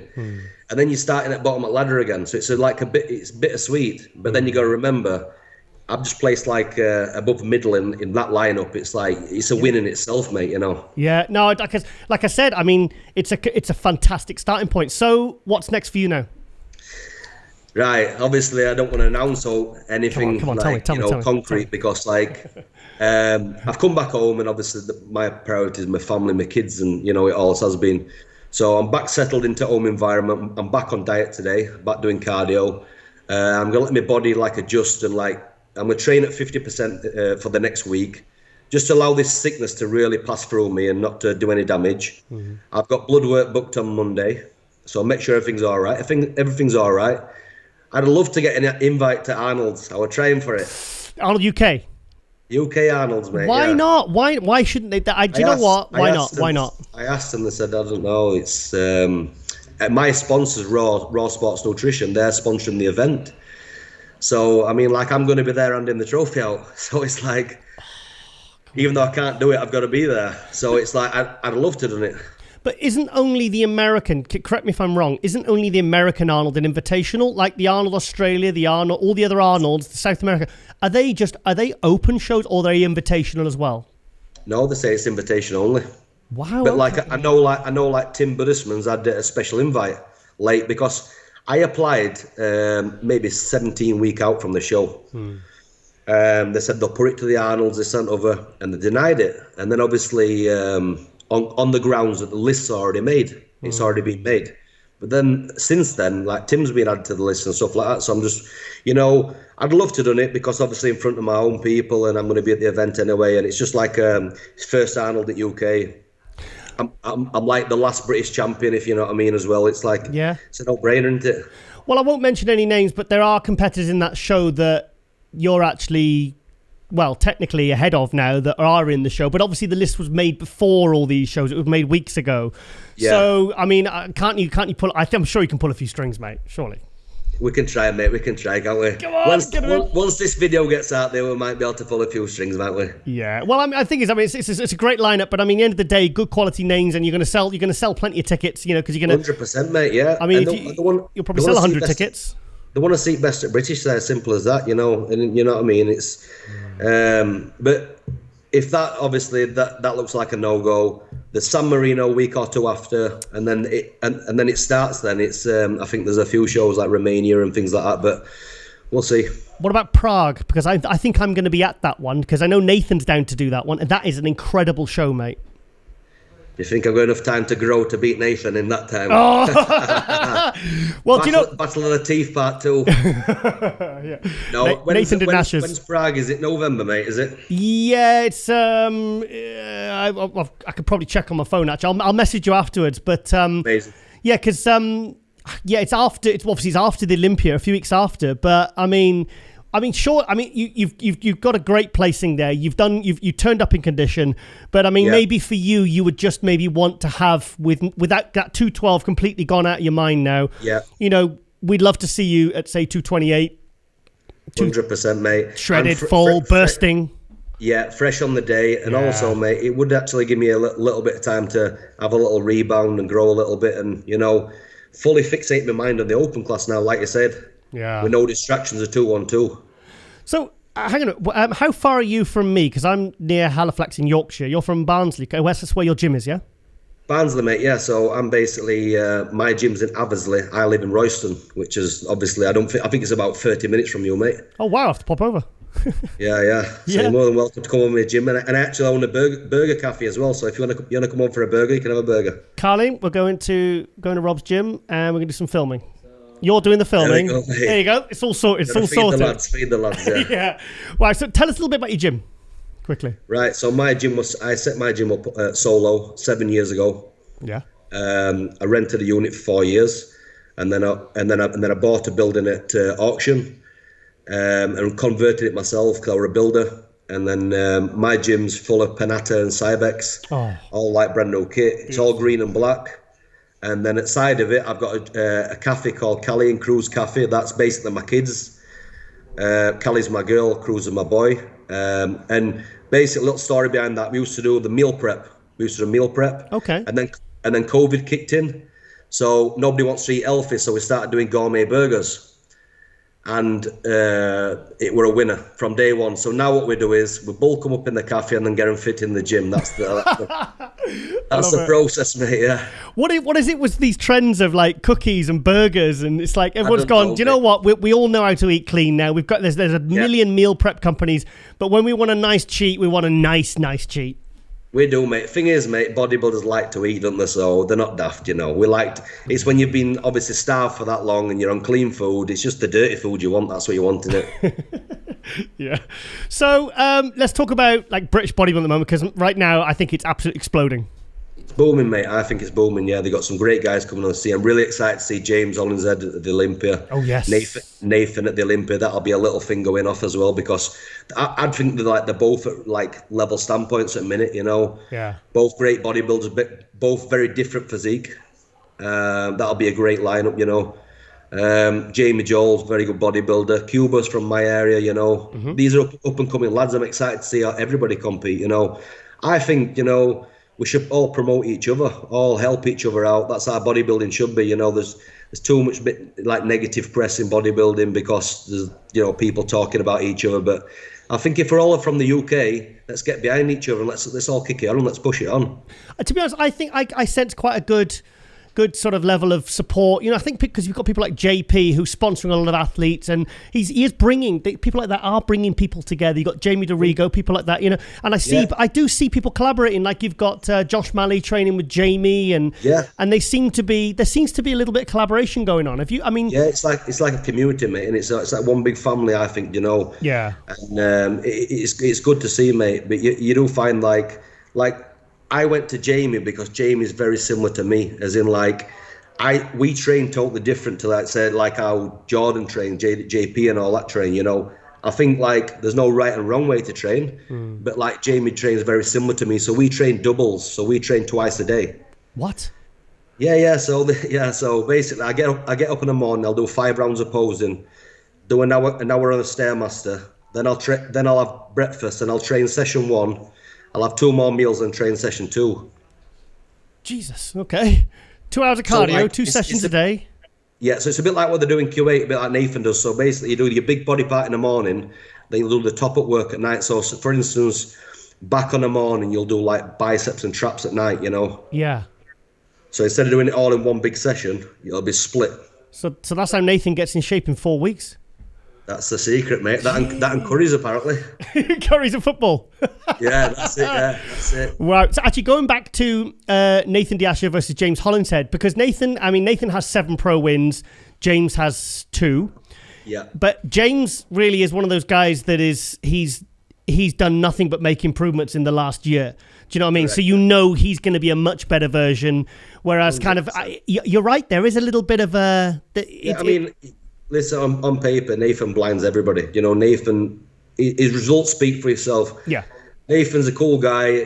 His physique's are phenomenal, unreal. You know, like he's got all the tools to go all the way, I believe. And I think he's just getting better and better. You know, and on paper, 7 pro wins I think he's got now. Yeah. You know, it can't be argued with. James, on the other hand, like you said, he's improving at like a crazy rate. You know, he's getting better and better, and he's so dense. And I think it's like there's 2 completely different physiques. It's like the judges on the day, what are they looking for? You know what I mean? It's so different. It's that's correct,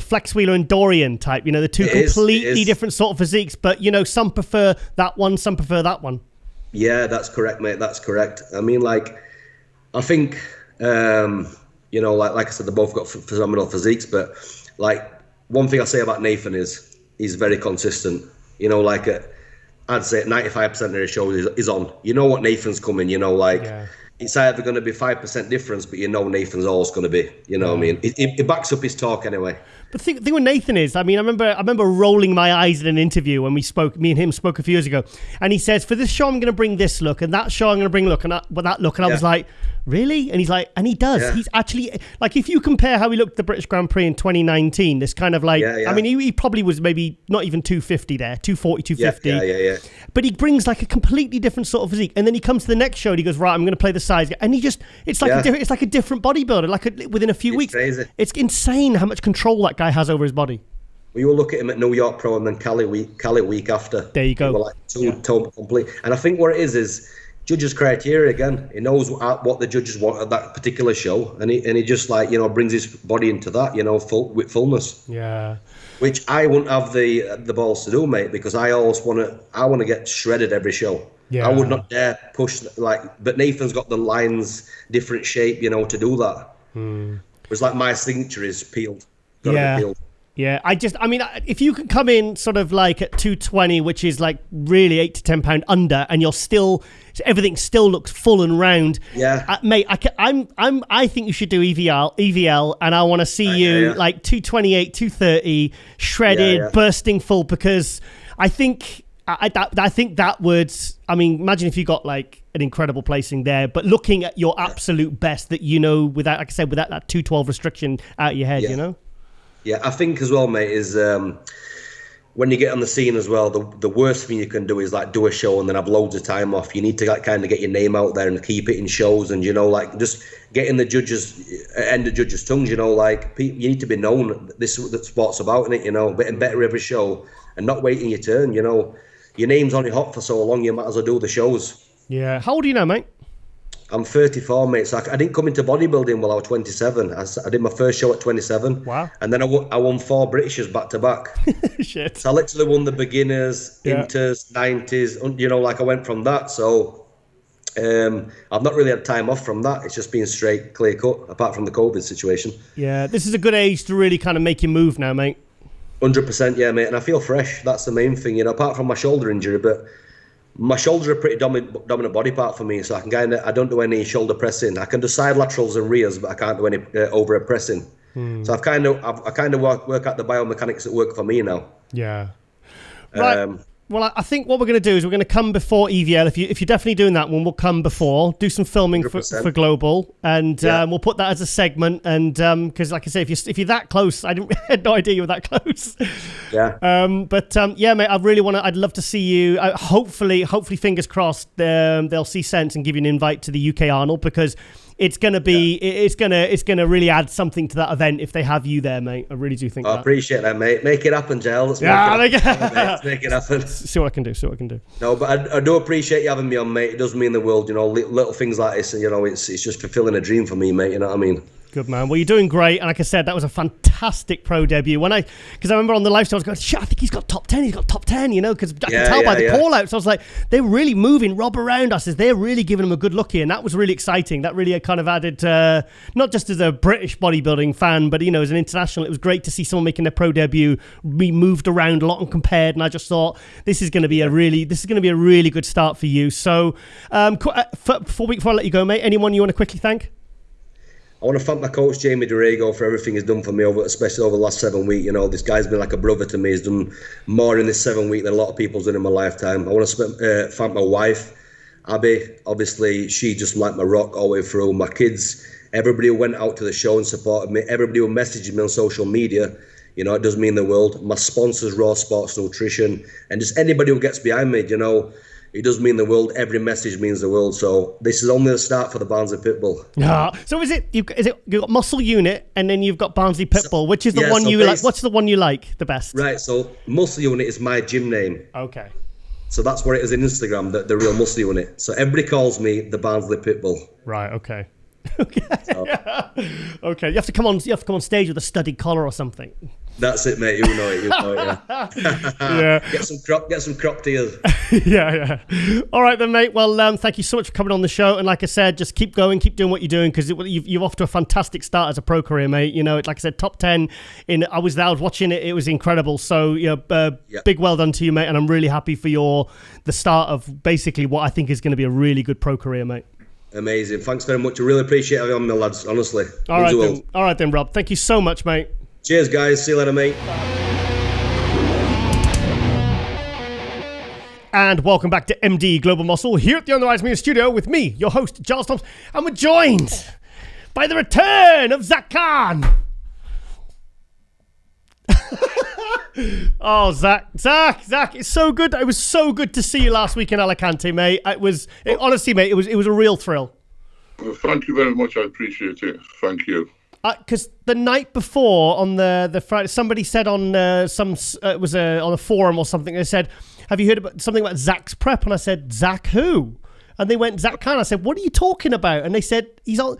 I said, "His name's not on the list." And then the next list came out like an hour later, and your name was on this. Well, how did you keep that so quiet? I didn't keep it quiet. I actually, the thing is, nobody follows my new Instagram page, so they're probably not heard. You know. Yeah.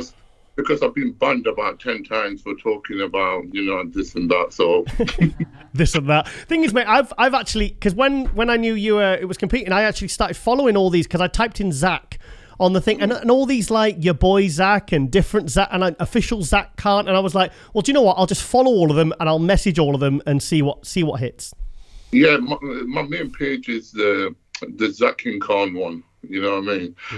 With the number 2 as the Zack, Okay. So are you on probation with Instagram? Are you behaving or? I try my best to behave, but there's always some idiot who presses the wrong buttons, and then I have to say something, and then they start crying to the mum, daddy, and they report me to Instagram, and Instagram looks and thinks, oh, Zack's here at the principal office again. Get out. Yeah, pull your pants down. We're going to cane you. Thing is, though, it's like we're in an era now where I could make one complaint, and it's like, and shit can get shut down, literally. Yeah, basically, the problem what we got now is that there is no freedom of speech. There is, if you want freedom of speech, you have to do it in your own house. And even then, your neighbors, if they hear it, they can report you. So there is no such thing as freedom of speech. So the thing about it is, like I said, when you sign up for a social media platform and you read their rules, and that's what it is. So I guess if we're not happy with the rules, then don't join that social media platform. The problem is, what we got is that there's so much misinformation going about, and then you try to speak up for the underdogs, and then you get a load of people not liking what you say, and it's against the norm. Then they can basically censor you. You know what I mean? Yeah. Simple. Yeah. The thing is, mate, I've spoke to you about a variety of subjects over the last few years, and you've always seemed really well researched on what you say. I mean, you do go onto some very kind of incendiary topics, but you always seem to back it up with kind of, do you know what I mean?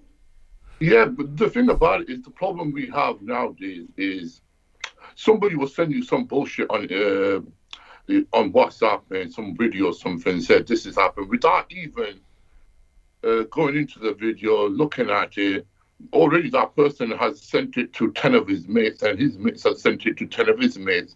And before you know it, so much misinformation is out there. Everybody doesn't know what the hell they're talking about. Like now you've got anti-vaxxers and pro-vaxxers, and because you don't want the vaccine, then you're made to be sound crazy.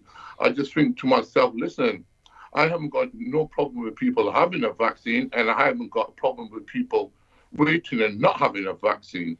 Because end of the day, do your research, and if you feel like basically you need the vaccine, get it. If you don't want to get the vaccine at the moment and there's not enough research gone into it, then why shouldn't you be able to wait? It's a choice. End of the day, I'm not saying that I don't want the vaccine. I'm just saying I just want more research on it. So I'm allowed to research more on something. Aren't we all? Yeah.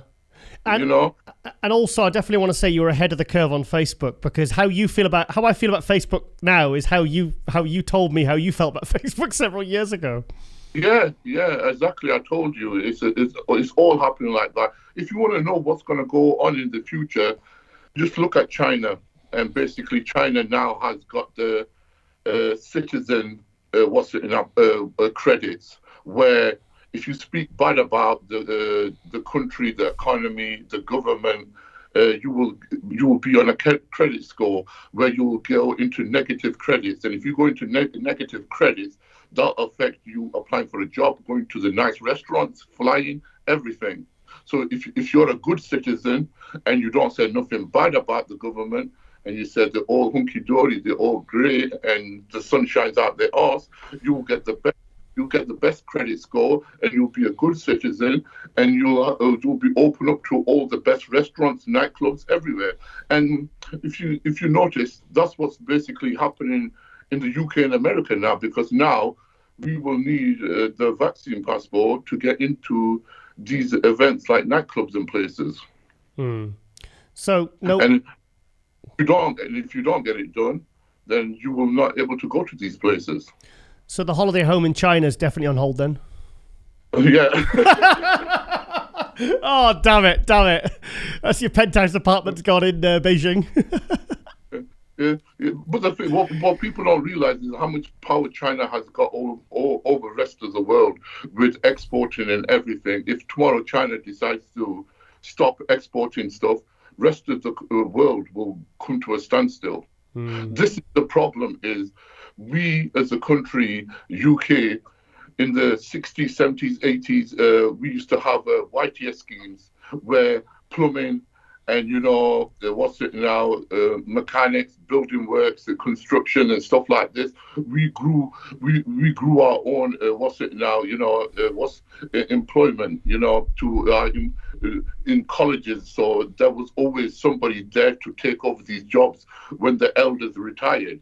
But what happened was we stopped doing these schemes, and now we have to get foreign workers in, and then people are complaining about foreign workers. So we got ourselves to blame for this. Okay. So, like the last time we saw you on stage, and it was a couple of years ago at the British Grand Prix.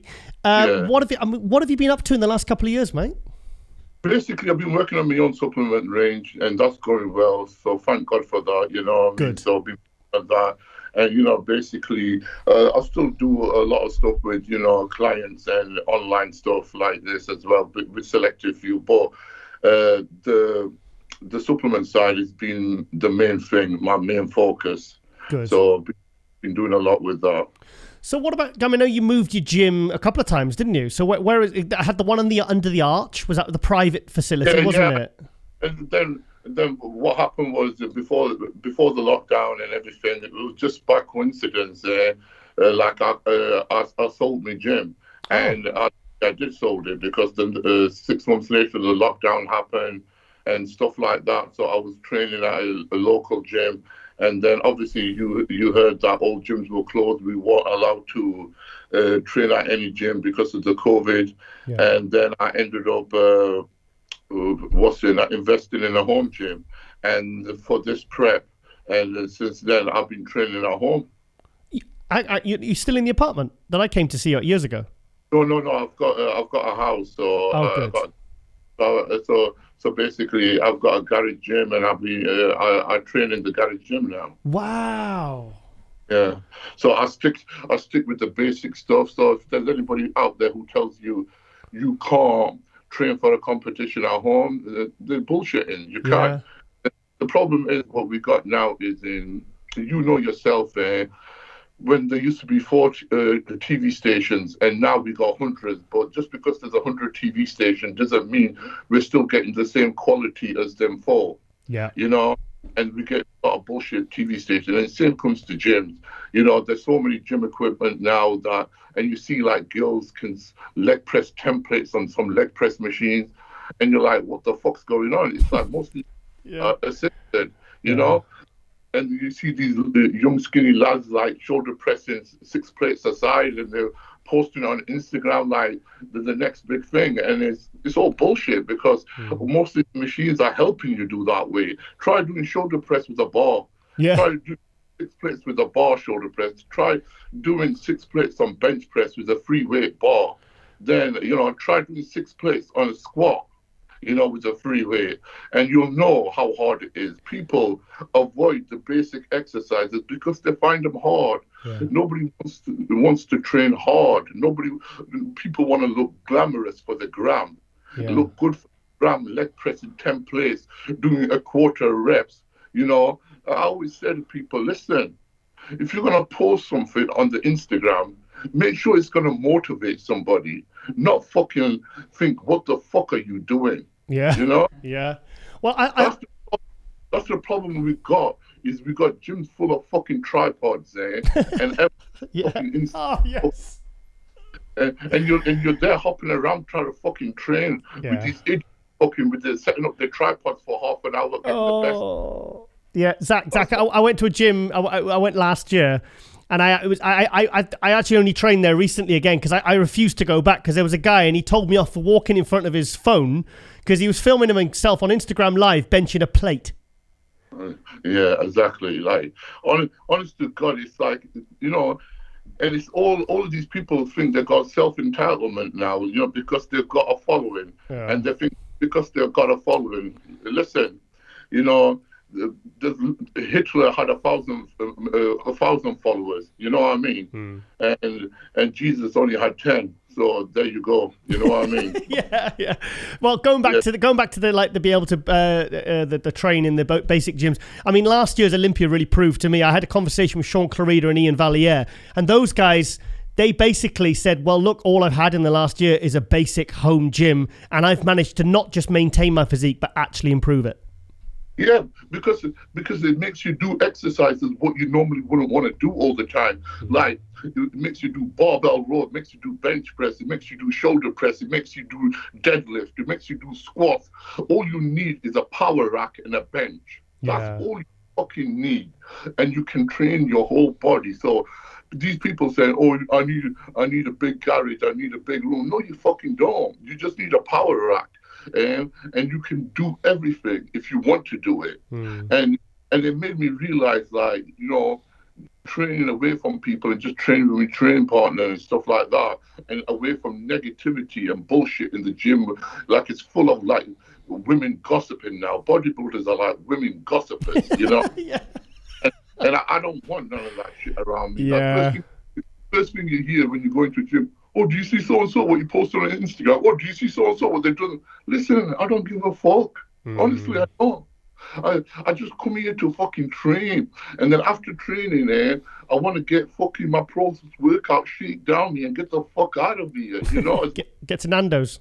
I don't give a fuck what people are up to. If you got so much time looking through other people's Instagram and pinpointing what they're doing and what they're saying, you got nothing going on in your life. Find something proactive. You know what I mean? Instead of hating on people, start praying for people. You might be better in a place in your life. Well, I think you become a product of your environment, really. I think that's one thing I've learned in my life personally. And once I found, like, certainly in a gym environment, I'm much happier in a kind of a base. Well, you've seen the gym I train at, the one you came out in 2015. Like, basic, old, hardcore, dusty. I miss the small gym, the small, hardcore gym where spit and sawdust. You know what I mean? Where they had a squat rack, they had a bench press, they had a lat pull down machine.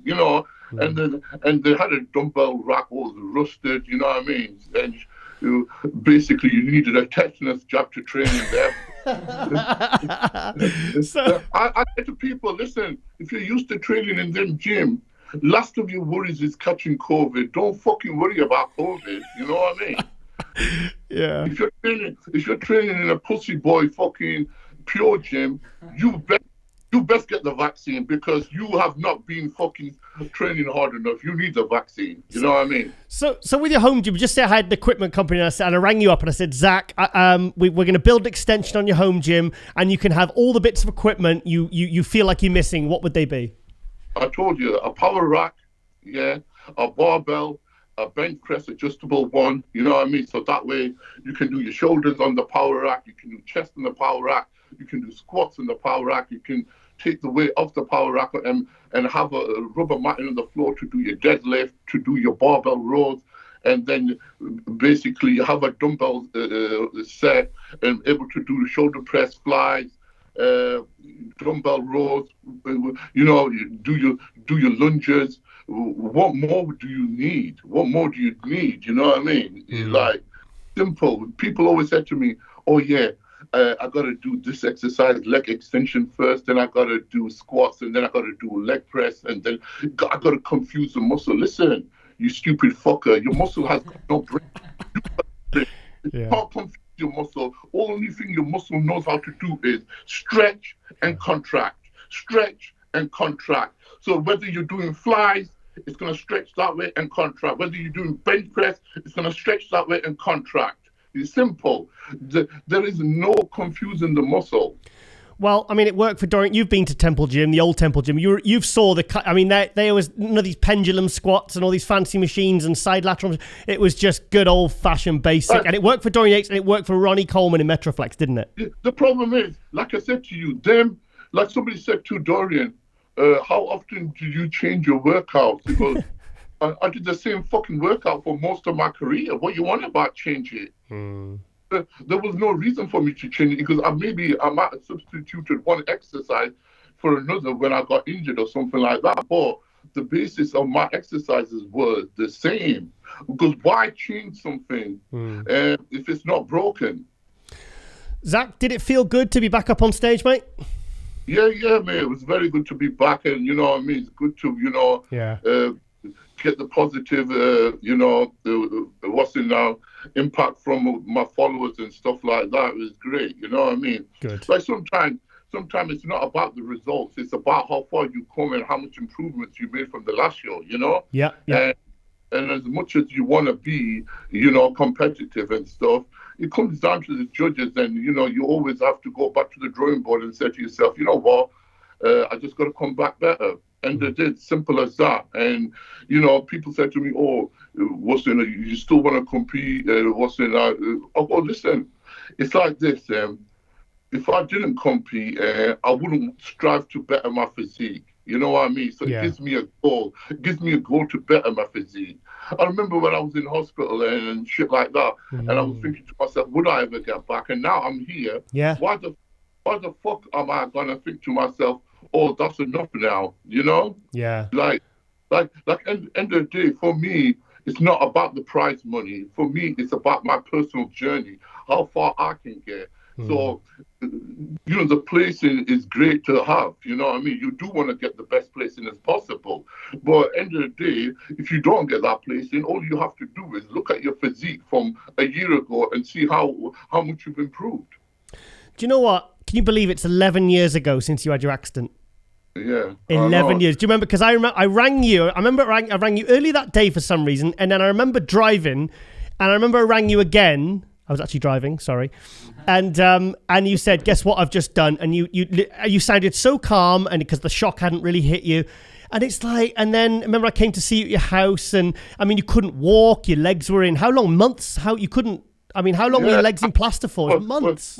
What people don't realize is like, having the operation on each knee once is bad enough, but having it 3 times on each knee is a travesty, And but end of the day, that's the past. And you know what?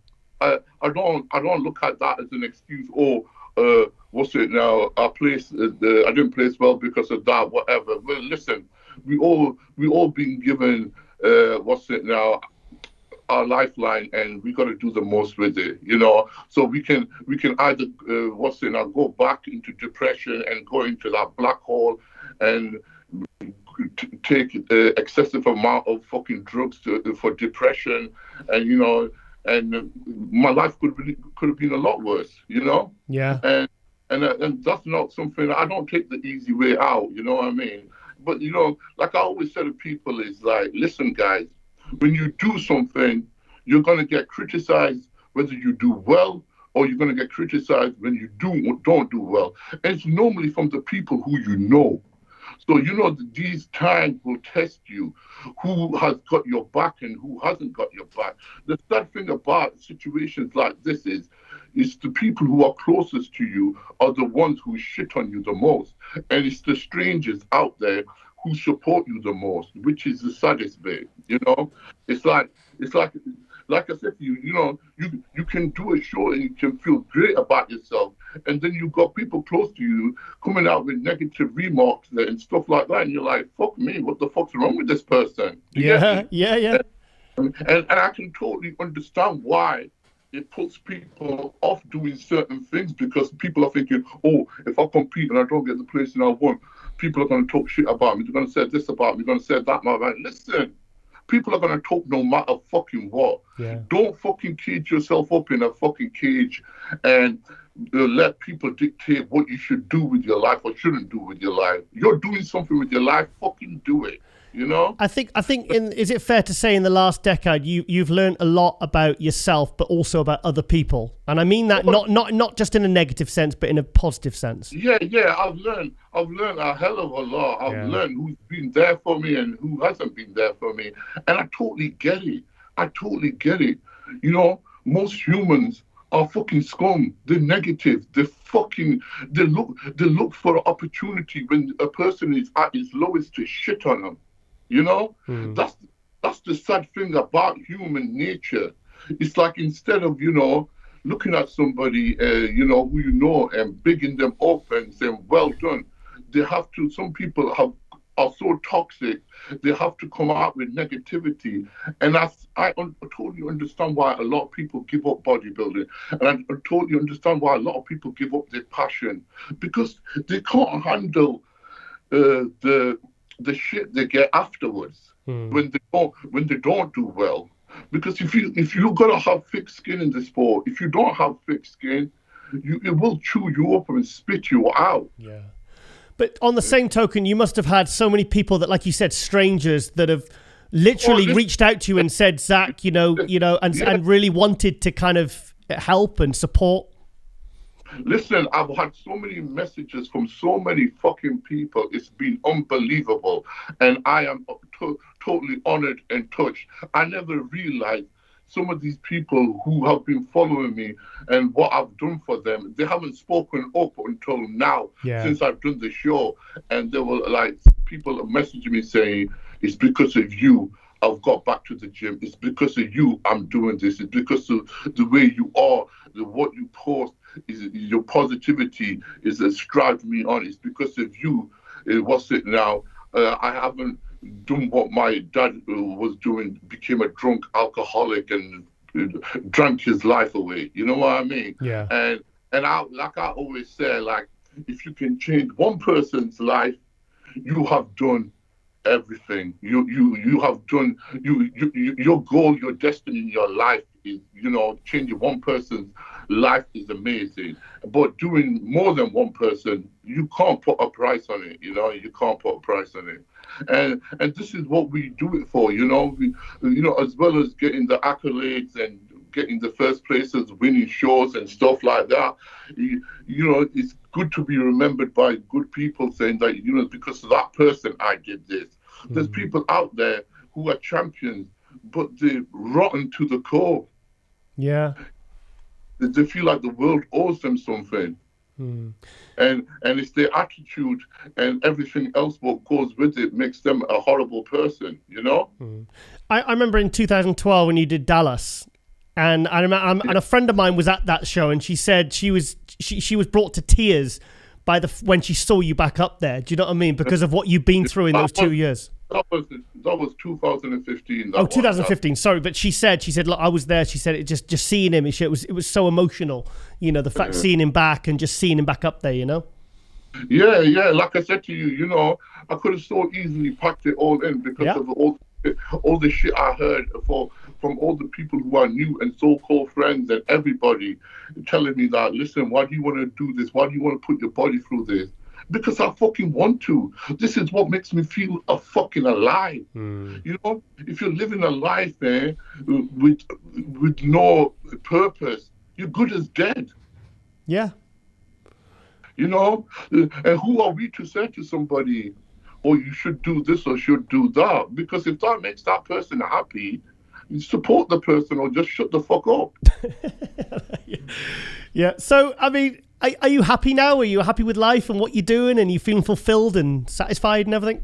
Oh, listen, in life you never feel fulfilled, do you? You know what I mean? You got one chapter closes, another one opens, and you know what? You know, I'm still striving to be the best Zack Khan I can be, mentally, physically, and you know what I mean. And I always feel like, you know, if you got a gift in life, why keep it bottled up and don't share it with somebody? Share it with, you know, the purpose is you share it on, you pass that knowledge on, you pass experience on, so somebody else out there who's going through the same thing as you are, or what's it, they're not going through the same thing as you are, but they might do in the future. They'll say, oh yeah, I remember this person went through the same shit. I can reach out to them, see if they will help me. If I can ask them these questions, how they felt, or how did they overcome this obstacle, you know? And that's what it's all about, you know. It's about giving back as well, you know. End of the day, like, you know, what's it? I don't know when I'm going to do my next show, you know. But the thing about it is, for me, I'll do the shows when I feel like doing them. It's not like I'm sponsored by some company and they're pressurizing me to compete now, then, or whatever. You know what I mean? I can pick and choose when to do this. You know? Yeah. You know, and that's I'm in a good position, and I thank God for that. You know, I'm in a good position to do that, where I don't feel pressurized into doing something what I don't want to do. Good. So, any other projects? Anything else you're working on at the moment? No, I'm just working on my supplement range. Basically, I've reformulated it all. As you know, with the supplement industry, Giles, it's always chopping and changing. So you got to keep up with the times, and you got to you got to try out stuff yourself and see if it's any good, because end of the day, if I'm not going to use it myself, I'm not going to let my followers use it, or, you know, customers use it, because then it's just me being a hypocrite, you know what I'm saying? Yeah. So it's stuff what I use myself on a daily basis. That's what the stuff I will sell. I won't sell something for just the gimmick of it, because everybody's doing that product or something like that. So, you know what I mean, just little tweaks here and there with the certain formulation, adding new stuff in, taking old stuff out, you know what I mean? So, like you said, with everything, everything changes, you know what I mean? Technology changes. The iPhones are always, you know, we're on iPhone 12 now, you know what I mean? So, you know, so you just got to keep up with the times and stuff, you know, like you said, like there's coaches out there still what's it now, with in 1980s diet plans and stuff like that, and they don't know about the new drugs and protocols and stuff like this, you know.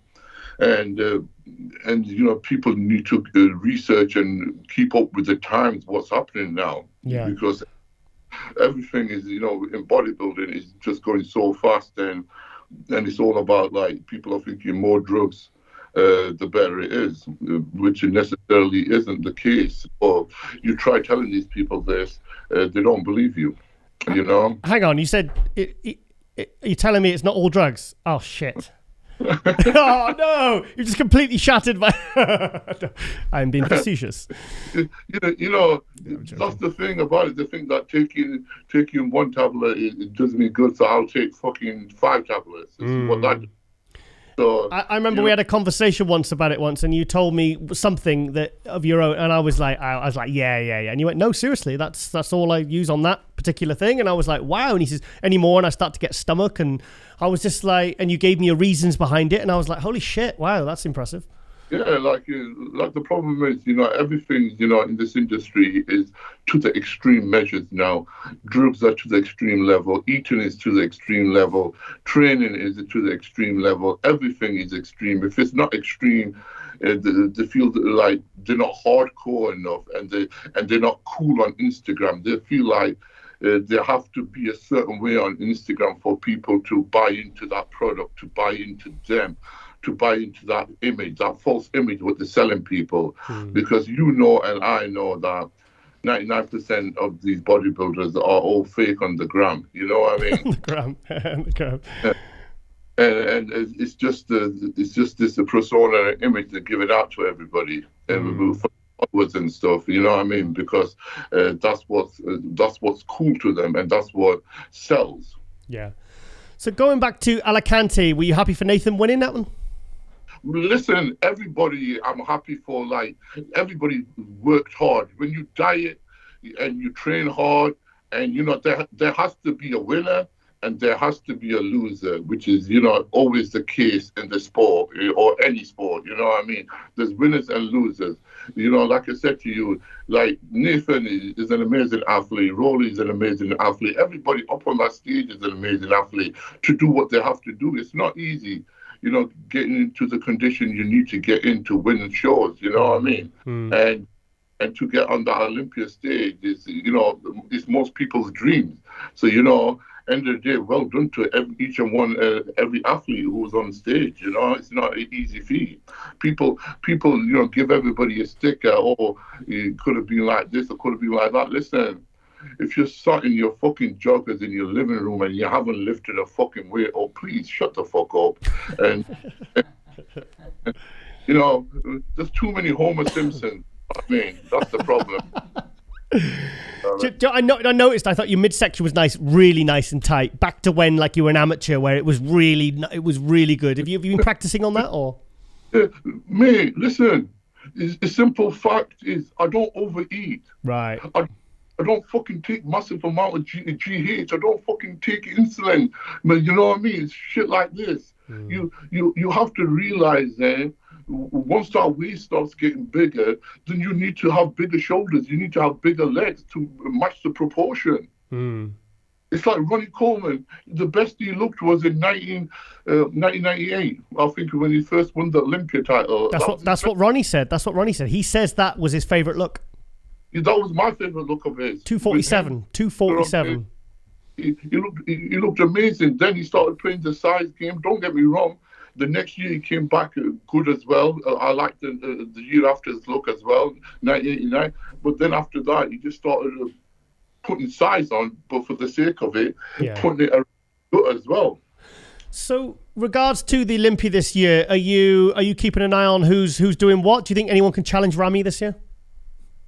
Ramy, at the moment, I don't think. I think with Ramy, he's his own obstacle. So if he doesn't get in shape, then he will lose the show himself. Nobody will beat Ramy. Ramy will lose himself. That's the case. But the thing about it is, it's like, I would have loved to have seen Sean Roden back on stage. And I would have loved to have seen Sean Roden in the mix, you know what I mean? And because the aesthetics on Sean Roden is amazing, and it would have been good to see the Beauty and the Beast competing against each other. And the Beast. And because, you got people, it comes down to marketability as well, and Ramy's a fucking freak of nature, but then you got somebody who's got lines and aesthetics like Roden, who is your eyes going to draw to? So it would be good to see them in their best. You know what I mean? Like I've known they've competed against each other before, and they've won each other and lost against each other. But but Roden never ever peaks for any other show apart from the Olympia. Do you get me? Yeah.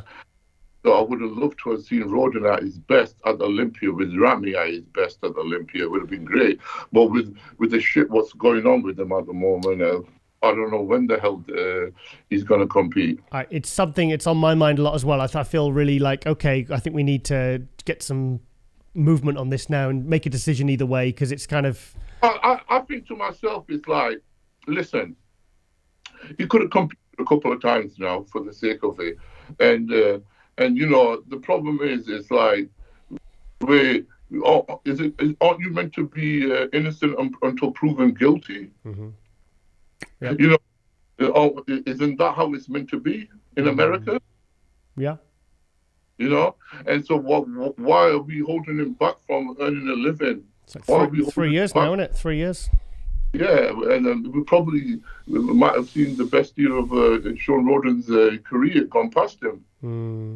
So, with regards to because there's so many new guys coming up, they've got the Nick Walkers, the Hunters. Valier. Who's the best of the new guys in your opinion that you really think could be something special in a year or two?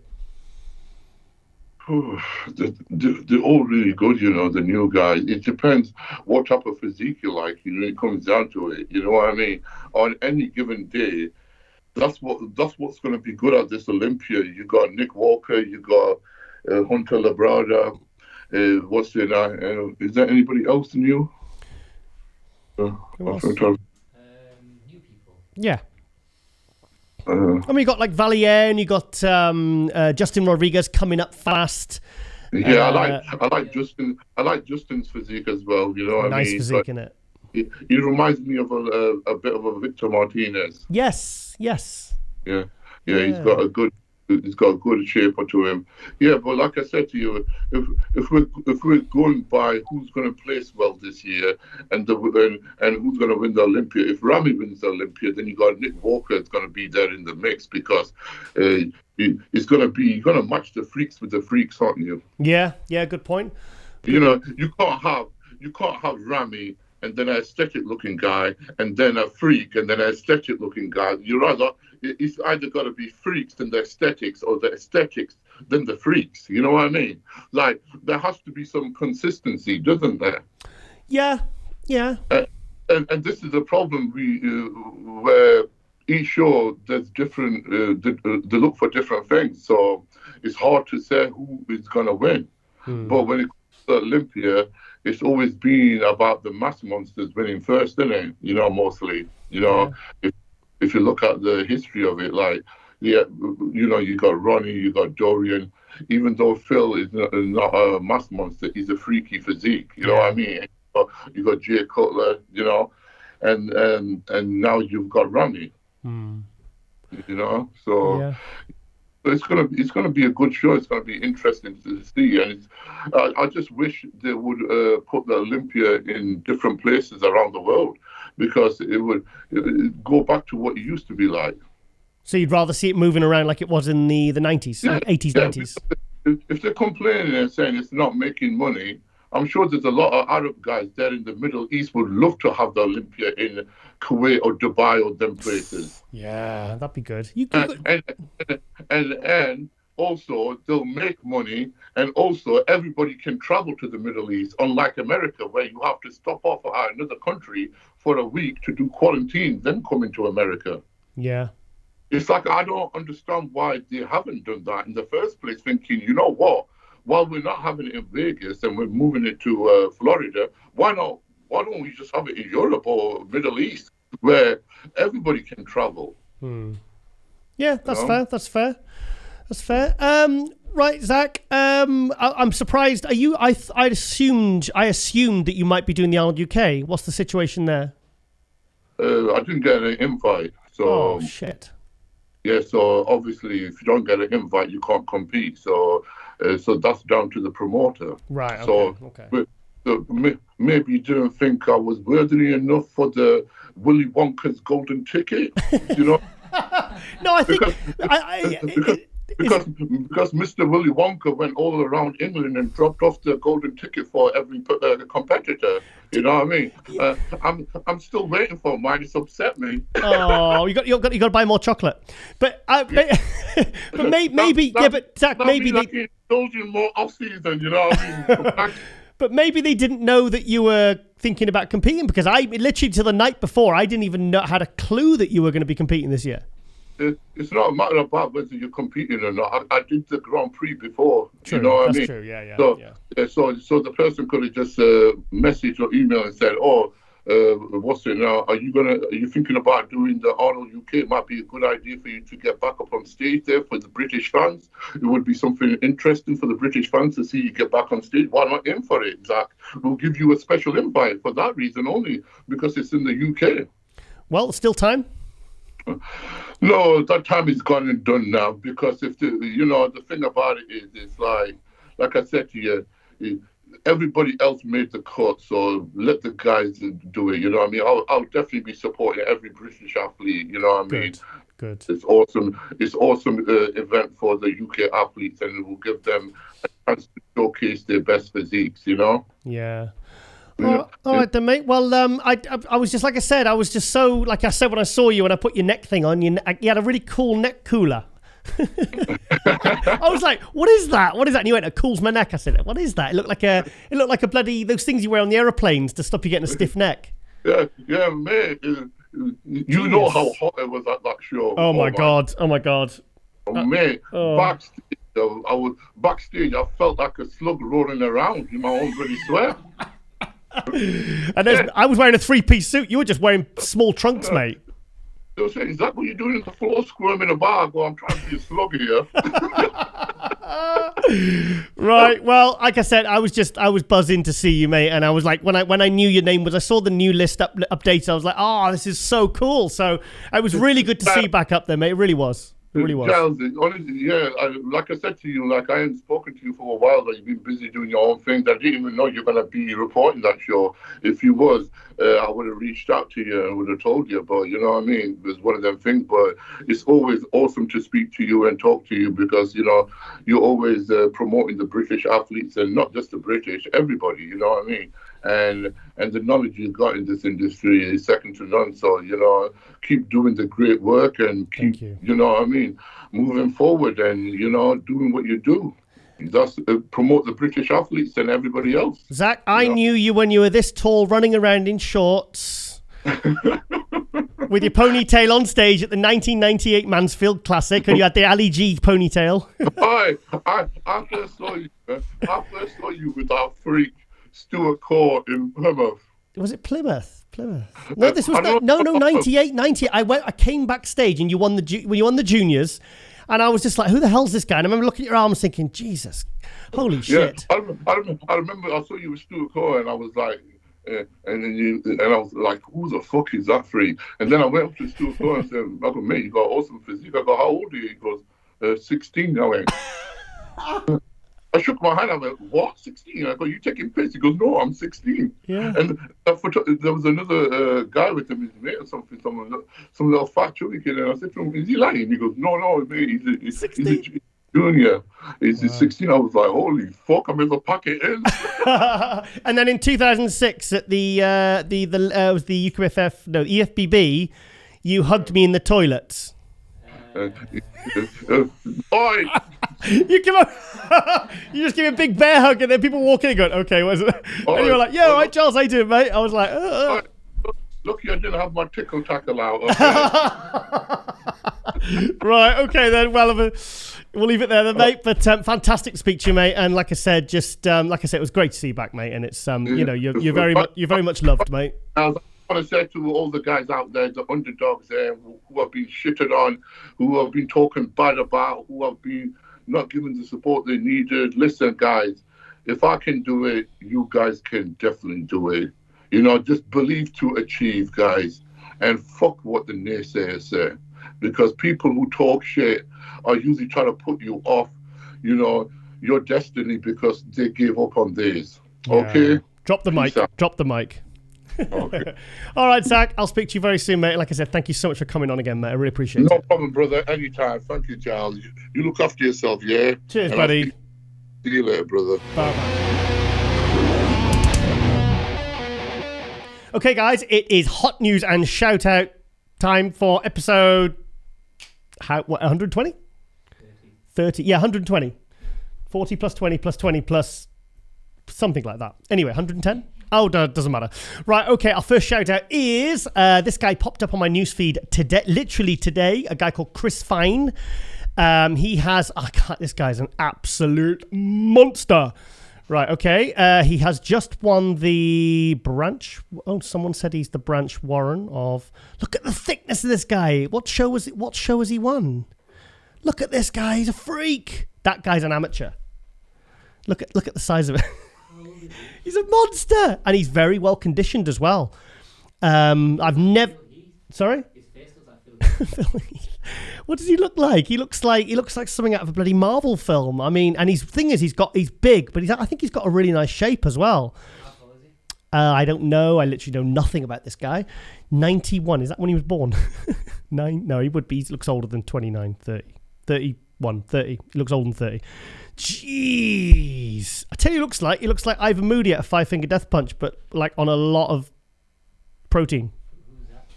Oh, come on, 5-Finger Death Punch. Come on. I thought you liked cool music. That's not cool, though. Oh, you didn't just say that. No. Sorry, stop filming. Right, okay, so Chris Fine also got this cool little Most Muscular award. No shit. It's tiny. Looks tiny. Look at that little bit. That's not a very Most Muscular award, is it? Looks very unmuscular award to me. Right, okay. So, that's the shot. You can see the density of this guy. So, I don't even know what show this is. He's obviously qualified. He's won his qualifier for the Nationals, and he is going to the NPC Nationals. Is he going up against Carlos Thomas Jr.? Oh my God, that'll be... I tell you what... The National Supers, I tell you what, it looks like could be quite good this year if we've got guys like this and Carlos Thomas. Yeah, he needs to be a little bit harder in the legs, doesn't he? He needs a little bit more going on here. But, I mean, he's got 17 weeks to really dial it in now. My God, look at that. Tell you what, you wouldn't want to spill his beer, would you? Protein shake. But look at this guy. He's like, oh, shit. Is he the one going on after him? Oh, wow, yeah, no, poor bastard. Yeah. So I just, like I said, I know nothing about this guy. He literally popped up on my newsfeed this morning. Official weight 260, and he's 5'8.25". Open super heavyweight. There you go. Open super heavyweight. What show? It's a qualifier. But so impressed by this guy. Where's this? This was. Oh, he won. This is backstage. Super heavy and overall today. Next stop Nationals in December. So he's part of Team Gasp. So another exciting, a new face to come to the not even the pro ranks yet. Coming to the amateurs. But is that a pec tear? Or is it? Yeah, a little tiny bit of a pec tear there. You can't really notice it. But I think it's just the light as well. But his glasses. But what a monster. I tell you what, here's someone. Is that Martin Fitzwater? Oh, tell you what, he's in good company there. He's in between Martin Fitzwater, who just took 4th at the Texas Pro, and Brett Wilkin, the huge breakout star of 2021, taking 2nd at Chicago to Hunter Labrada. And he's part of the Gas team. And obviously, you know, I'm a huge Gas fan. I pretty much, when I'm not in my Ponzi suits, I'm wearing... I'm actually wearing Gas pretty much non-stop because I love it. So wow. So I tell you what, it's only a matter of time before this guy turns pro, especially if he brings something even more impressive to the Nationals. Between him and Carlos Thomas Jr. for the Supers, and I haven't even seen who else is in it. So Chris Fine, give this guy a follow. Like I said, he's part of Gasp, and Gasp are cool. Right, okay, our next shout out is going to go to Sulio's quickly because he has all the cool hookups on who's hot and what's not. Sorry. Okay, now this is Joel Thomas, who we had on this episode of MD Globe Muscle. I can't believe, I thought he was like Steve Kuclo height and weight. Like, he doesn't look 5'8", 220 there. I mean, he looks huge. I mean, and this is him not even at his biggest and fullest. I mean, he looks pretty big there, mind. Shit. Look, I love the shape of this guy's physique. I think he's awesome. Just took 7th at the Tampa Pro. I think he said he was 8th or 9th in 2019. But recovering from a pec tear he had last year in 2020. Look at his calves. So what did he say? He's only just been started training his calves? Bastard. I hate him. But honestly, I think I've been saying it for about 2 years now. I think Joel Thomas is really one to watch. I think when if this guy keeps improving, I mean, look at his shape. He's got an amazing shape. He's 15 weeks out here from Toronto. If he brings his best package to Toronto, I'd be super shocked if he wasn't first call out and possibly even top 3. I don't know who else is doing Toronto, but I mean, could he be a factor for the win? I still think he'd make a great Batman, apart from myself. I thought Ben Affleck was a better Batman. Well, yeah, I actually admitted that Ben Affleck is actually not a bad Batman. So, but we digress. So yeah, so here he is, 15 weeks out, and let's go to his. Oh, this is his new, because his old one got hacked. Where's the video? Where is it? Has he posted it? The video, the old video. This is the one. I've shown this before. I love this. Look at him there. Wow. So this was in 2019. Def the coolest I've ever looked. But look at he's like proper Branch Warren kind of density and thickness. What did he say? Benched 400 pound for when he tore it for like 20. He was trying to go for 25 reps, or was it? For Instagram video. For Instagram. See, dicking around on Instagram. You're not everyone's Larry Wheels. So like Zach said, he said trying to stay cool for the gram, but. Well, sometimes, if you can do that in the gym day in, day out, then why not try that? But thing is, when you do, I don't know. Well, he's done it now. So, and as I tell you what, that looks like Branch Warren. Thing is, he looks so angry in his pictures. He looks such a tough guy. And when he came on, he's really kind of smiley, kind of like easygoing. It reminds me of Patrick Johnston from the guy from Denmark. He looks like a complete psychopath in his pictures. And he came on and he had a really nice kind of calm sort of... What? Yeah, take care of the children with the youth work. And it's funny how you can sometimes get this impression. And then you get them on and they give this completely the opposite of what they, what they give off, really. So Justin Rodriguez, good luck tomorrow, bro. They are serious face. Prepped by AJ Sims. So yeah, so I just think, I mean, look, the pec tear. Look, see, you can't even tell there. He's had it there. That's his pec tear side. They are, look, see. Tell you what, that is good surgery. That's not even noticeable. So yeah, I wish Joel Thomas. I didn't get his age. I really rate Joel Thomas. Like I said, I've been saying this for a couple of years. And I mean, look how this is what I was talking about in his interview where he hits his front double bicep. Yeah. He's still not at his best conditioning in terms of fullness and conditioning. So if he really, really knuckles down now for the Toronto, he's got full 15 weeks to prep. I think he's going to bring something completely different to this package. And he was... Sorry? Is it the tan or the lighting? The tan or the lighting? Reddish. Well, it's just the tan, I suppose. But I like the way he's hitting this. But you can see he's not fully peaked there, and he's still moved up from 9th to 7th at the Tampa Pro. So yeah, like I said, I've been raving about this guy, and I was so happy we finally got him. Took a bit of hassling. Look, it's back there. Jeez. Took a lot of hassling to AJ Sims. Machines. Everyone's using them nowadays. Huge Joel Thomas fan. Absolutely love this guy. I like that style of physique. It's kind of, it's raw, kind of just solid, physique. What's he doing there? 200 pounds. Oh, mate, come on. You've just ripped your pec. Be careful. So I had a conversation with Branch Warren about after he tore his quads. And I said, you're still doing that same training style? And he said, yeah, but he said, when you actually tear something, it grows back stronger. Not grows back, repairs stronger than it was before. He said, and that's the style of training that built my physique, so why should I change it now? So, and when I said that, the place went silent because I was kind of not criticizing, but I was critiquing, daring to critique Branch Warren. But he was very cool about it. He's a real gentleman, Branch Warren. Right, okay then, we're going to go on to our next shout out is This is a British athlete, Rob Cannon. He was one of the 2 athletes. They got the pro card at the NPC European. I was there on the Friday. I was there all weekend. And he turned pro. And that's actually my video footage from my phone. Here he is winning the... Is this footage or just photos? Yeah, look. This was... This guy was Patrick Tour's guy, Joe Ballinger.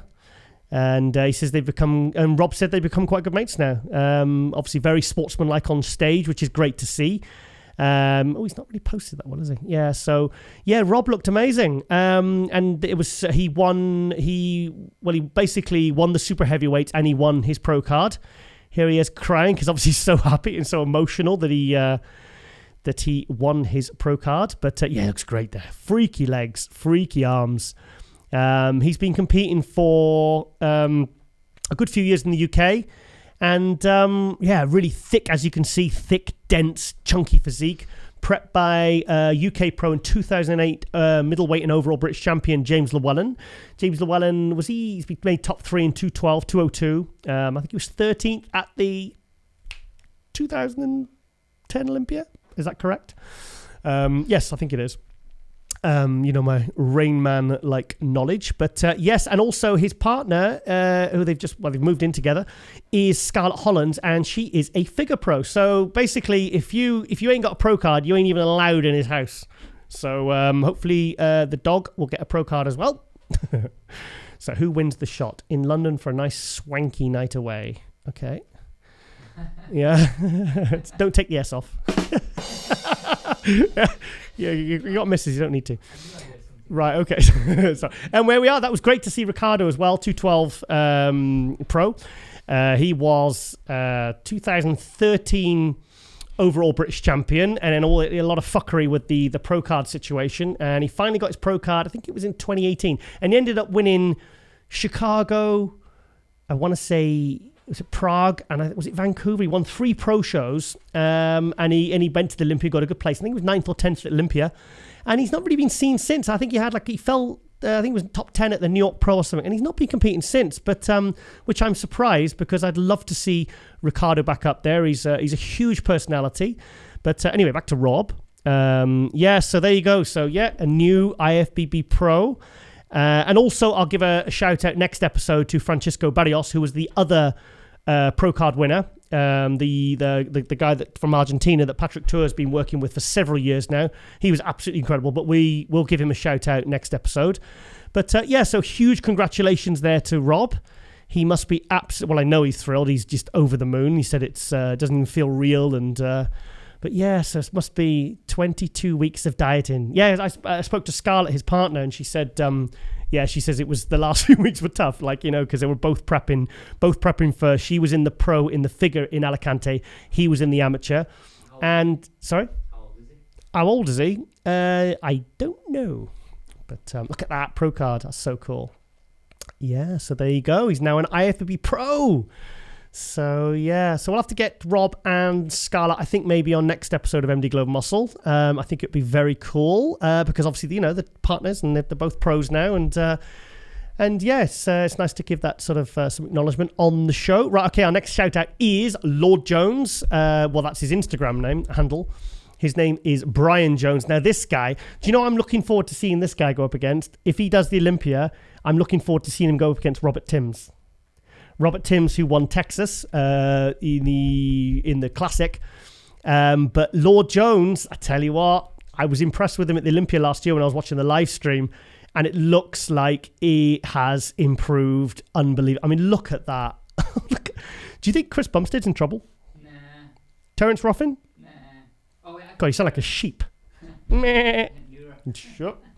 Right, okay. I mean, look at those. Look at the arms, the way they jump off. I mean, that's some crazy old muscle bellies there. Tiny waist, beautiful symmetry. What can you say about this guy? And he's 228. I mean, there's a guy that could. I mean, he wouldn't look out of place at the Open. But what was he? I think he was 5th place at the Olympia last year. Dennis James, crazy shape champ. Yeah, no shit. Absolutely agree with you there, Dennis. So yeah, let's see some video. I'm so excited to see Brian Jones up against Robert Timms. Kind of, look at that. Wow. Look at that. I mean, that's an impressive frontal bicep. That's up there with... I want to see him next to Robert Timms. Because people are saying Robert Timms could be top 3 this year. And I think Lord Jones is in his... I'm looking forward to seeing Terence Ruffin versus Chris Bumstead. Chris Bumstead, look, crazy man. Can't wait for round 2 in October. Oh! Yeah, he's impressive. My God. I just... Look at that. Yeah, he does. I know he's not in top condition and his calves could do with a bit more mass, but I'm being very nitpicky here. But I tell you what, I was impressed with him last year and it looks like he's been working so hard. But look at that. That is what you call a pretty physique. Yeah, very impressive. Yeah, so there he is at Olympia last year. Yeah, absolutely incredible. Yeah, I think we've got I tell you what, there's a lot of good new rising stars in the classic. I think the classic especially, I think is a category that really is going to have a lot of new people coming up through the ranks. So, the guys who are in those top 2, top 3 spots, the Brions and the Terence, they're really going to have to be they're going to have to be better than they were last year to even hold the same position, because I tell you what, you've got these hungry young lions, guys like this coming up. I just look at that shot there. Is that Chicago last year? Yeah. Oh, he's loads better than that now. Look at that. Look at the shoulders. They're bursting. Yeah. Very impressed. Very, very impressed with Brian Jones there. So he's 2018 NPC US overall classic champion. Okay. So yeah. So he literally went for classic and he's sticking with classic. But I tell you what, there's a guy who could move up to open. But yeah, if he's still managing to come in under the weight limit and keeping that waist small, then stay where you are, my friend. Okay, next shout out is Sean Clarida, the current 212 Olympia champion. I'm going to give you his placings from 2015.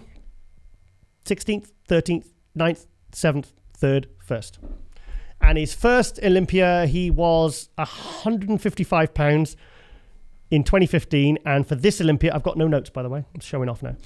He was 177 pounds. So can you believe that Sean Clarida is still 35 pounds under the 212 weight limit, and he's basically coming in as the favourite to defend.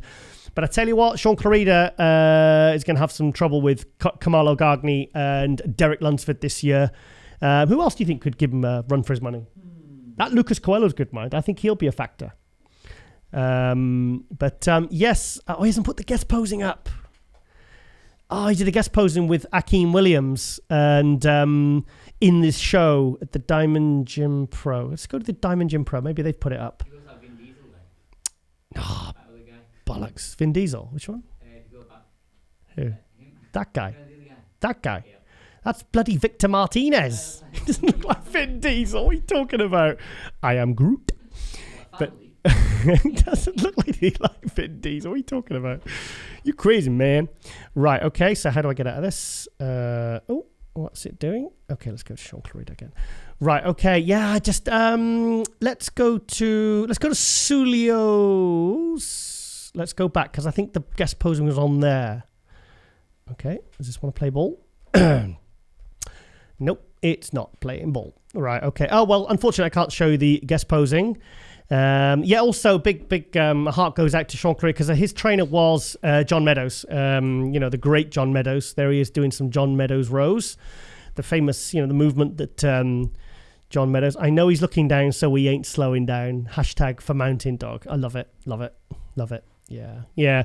But what can you say about Sean Clarida? I literally just wanted to show that his training, man. He's such a beast. He's crazy. If you actually, when you work out the kind of weights this guy's lifting for his body weight, I mean, what is he there? 220 pounds, 210 pounds? And look at the weights he's shifting. 6 plates aside for 10 reps. And that's proper depth as well. I tell you what, this guy lives to train. Right, okay, going to go to our next shout-out is the aforementioned Kamal O'Gargny, 2019 212 Olympic champion. He was runner-up last year, 51 years old, and this guy is still making improvements. This guy's incredible. I go way back with Kamal. I go back to 99, 2000. I became friends with Kamal. Traveled to Greece with him and, and just watched his continual rise. He was one of the best amateurs in the world. if you actually go back and look at his career. Turned pro in 2014 finally, and then he and then 2018 won the Arnold Classic, the 212 in his first ever contest, went and got third at the Olympia behind Flex Lewis and Derek Lunsford. 2019 comes back and wins it. And and he said in the last interview I did with him that he's in for another 5 years. So I think he's in for another 4 years. So he's going to retire when he's 54. And this is Kamal now.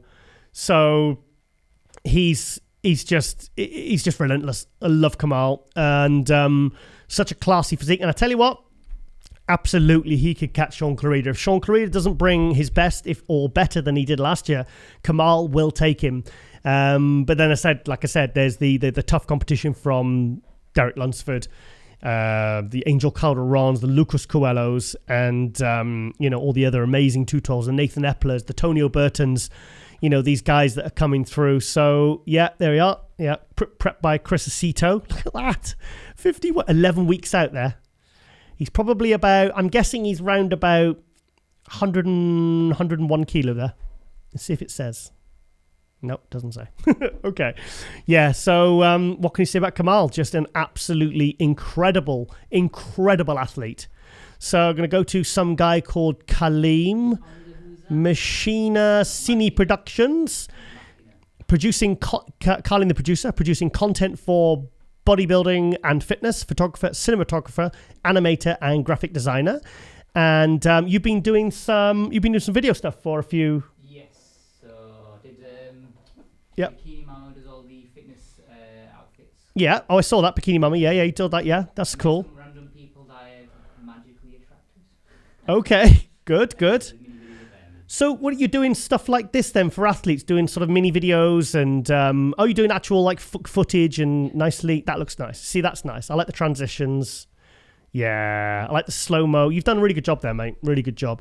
So, are you looking to do more of these for specifically for athletes? Yes. So anyone who's competing or wants to compete, yep, I'll be happy to do filming. Okay. For them and follow their progress from day one till competition time. Brilliant. Okay, cool. So you're doing like a road to the contest, like a journey, and that's good. Yeah, looks really good. Oh, wow, bloody, I missed that. I like the end title stuff like that. So, here we are. The big. What? Finally met him. You finally met him. Monster, isn't he? Is he bigger than Jamie? Big as, but not as. Careful, he's a client now. So Josh Malley, the Viking, that's actually Jamie the Giant's training partner. So here we go. Machina Cine Productions. Machina. Oh, sorry, Machina. Like Deus Ex Machina. Oh, like the film Ex Machina. Yeah. Is that how you say it? That's how you say Not Ex Machina. So I've been saying one of my favourite films, the title's wrong. I've been wrong all the time. Is that when people pronounce H-R, Giga? Oh, is it really? Oh, yeah. Have you seen his stuff was very phallic if you look close. Lots of things going into other things. If you, he did the artwork for the Aliens films. Very, very creative. So I made that. What that? Oh, you made it because you make models and stuff. And you paint stuff, don't you? Yeah. So that you made that, and then obviously you've used that as part of your logo. Miniature set. Yeah. Got it all done up and everything. Oh wow. So launching my new film production company, Machina Cine Productions. Give it a follow, guys. Check him out and have a look at his page. There's Anna Banks. Anna also met Anna. Anna Banks. Yeah. She looked great. She's going to the Olympia again. To realize that, who the hell's that? I've seen you before. She's going to the Olympia again. So yeah, give Carlin a follow. He does some great work and he is on the rise. So yeah, give him a follow. Okay, we're going to go to MD next because we have announced our next Olympia All-Star Tour for 2021, and we are doing it with the three-time Bikini Olympia champion Ashley Coltwasser. I think she's up to 29 or 30 wins now. I think she's breaking the record for the most amount of pro wins bar anyone. And Ashley is going for more. And she's actually going to be going for 2 more on this tour. She's going to start the tour in Romania. We are doing a 4-date tour in the UK. We're going to Spain. We're doing a seminar there. They're going to stay a few days. And then Ashley's going to finish off with the NPC it's actually the Big Man Evolution show. I forget the name. Where is it? No, I forgot now. It's the Alicante show with Emilio Martinez. This is his next show production, and Ashley's going to try and finish with another win at the end. So on this tour, she could potentially win 2 more pro shows, and we're doing a UK and a Spain tour, and it's going to be fantastic. And we're going to do a workshop, and there's going to be loads more details to come. And obviously, big thank you there to the Olympia for sort of lending their support, letting us use that name, and and supporting us through sort of all the social media posts and the videography and everything. We really do appreciate it. And obviously, we'll be releasing more news on this tour imminently. And also we have the EVLS Prague show. That's on the 11th. That's doing open 212 physique, classic, bikini and figure. We'll be coming back to this and talking about it more the closer we get. And I've got to show this picture. I posted this today. Look at Vlad. Look at Vlad. He's such a freak. He's 25 years old. I think Rolly is 44 or 45 now. And he was joking, saying that Vlad's saying that Rolly's old enough to be his dad. So they've been training together, and he said Rolly's given him a lot of advice and tips and all that. So it's nice to hear stuff like that, because Rolly's obviously, he's at the sort of the towards the end of his career, whereas literally Vlad is actually at the start. So it's nice to see the more established pros, like, because Rolly's been a pro since 2009, won the New York Pro in 2010, and he's been, and he's paying it forward to basically the next generation, and people actually who he's competing against. So I really respect that. So, okay, what's this? This is nothing. Okay. Okay, final shout out is, okay, guys, I am willing to accept that sometimes even I can be wrong. And if you noticed on the preview I did with Ron Harris for the Texas Pro, because Austin was 16th at the Tampa Pro, and he was way off. And then in the preview, Ron Harris said, do you think Austin could be a factor for Texas? Do you think he could jump up to the top 2? And I said, absolutely no chance. No way in hell is that happening, because to go from 16th to 2nd and to even be able to pull that around, that level of conditioning improvement that you'd need in 1 week, it's impossible. I've never seen it happen. And if it happens, I'll eat my hat. Well, the hat was very tasty, I'm pleased to report. And he did it, and he pulled it round, and he looked absolutely sensational. So it proves again that you can really make big changes to your physique. I mean, he did not look like that week before in Tampa. He looked nothing like that.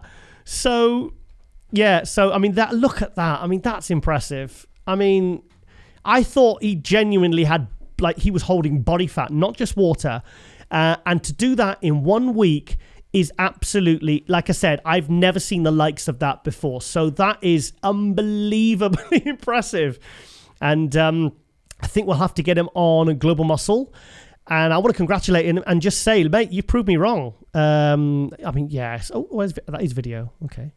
Look at that. He's got nice physique. I remember Ron bigging this guy up last year, and he said, look, watch out for a guy, I think it was in Chicago, and he's second to Keon. He said, watch out for a guy called Austin Carr. He looks like Kevin Navarone. He's got amazing legs, and I'm telling you, he's one to watch. And, I mean, he's still not bang on 100% there. So he's taking second in big 212 shows. So imagine when he really, really nails it, he is going to be a force. And, of course, Ahmed Wadani from Egypt won the show. We had him on Global Muscle with Mohammed Shaban a few episodes ago.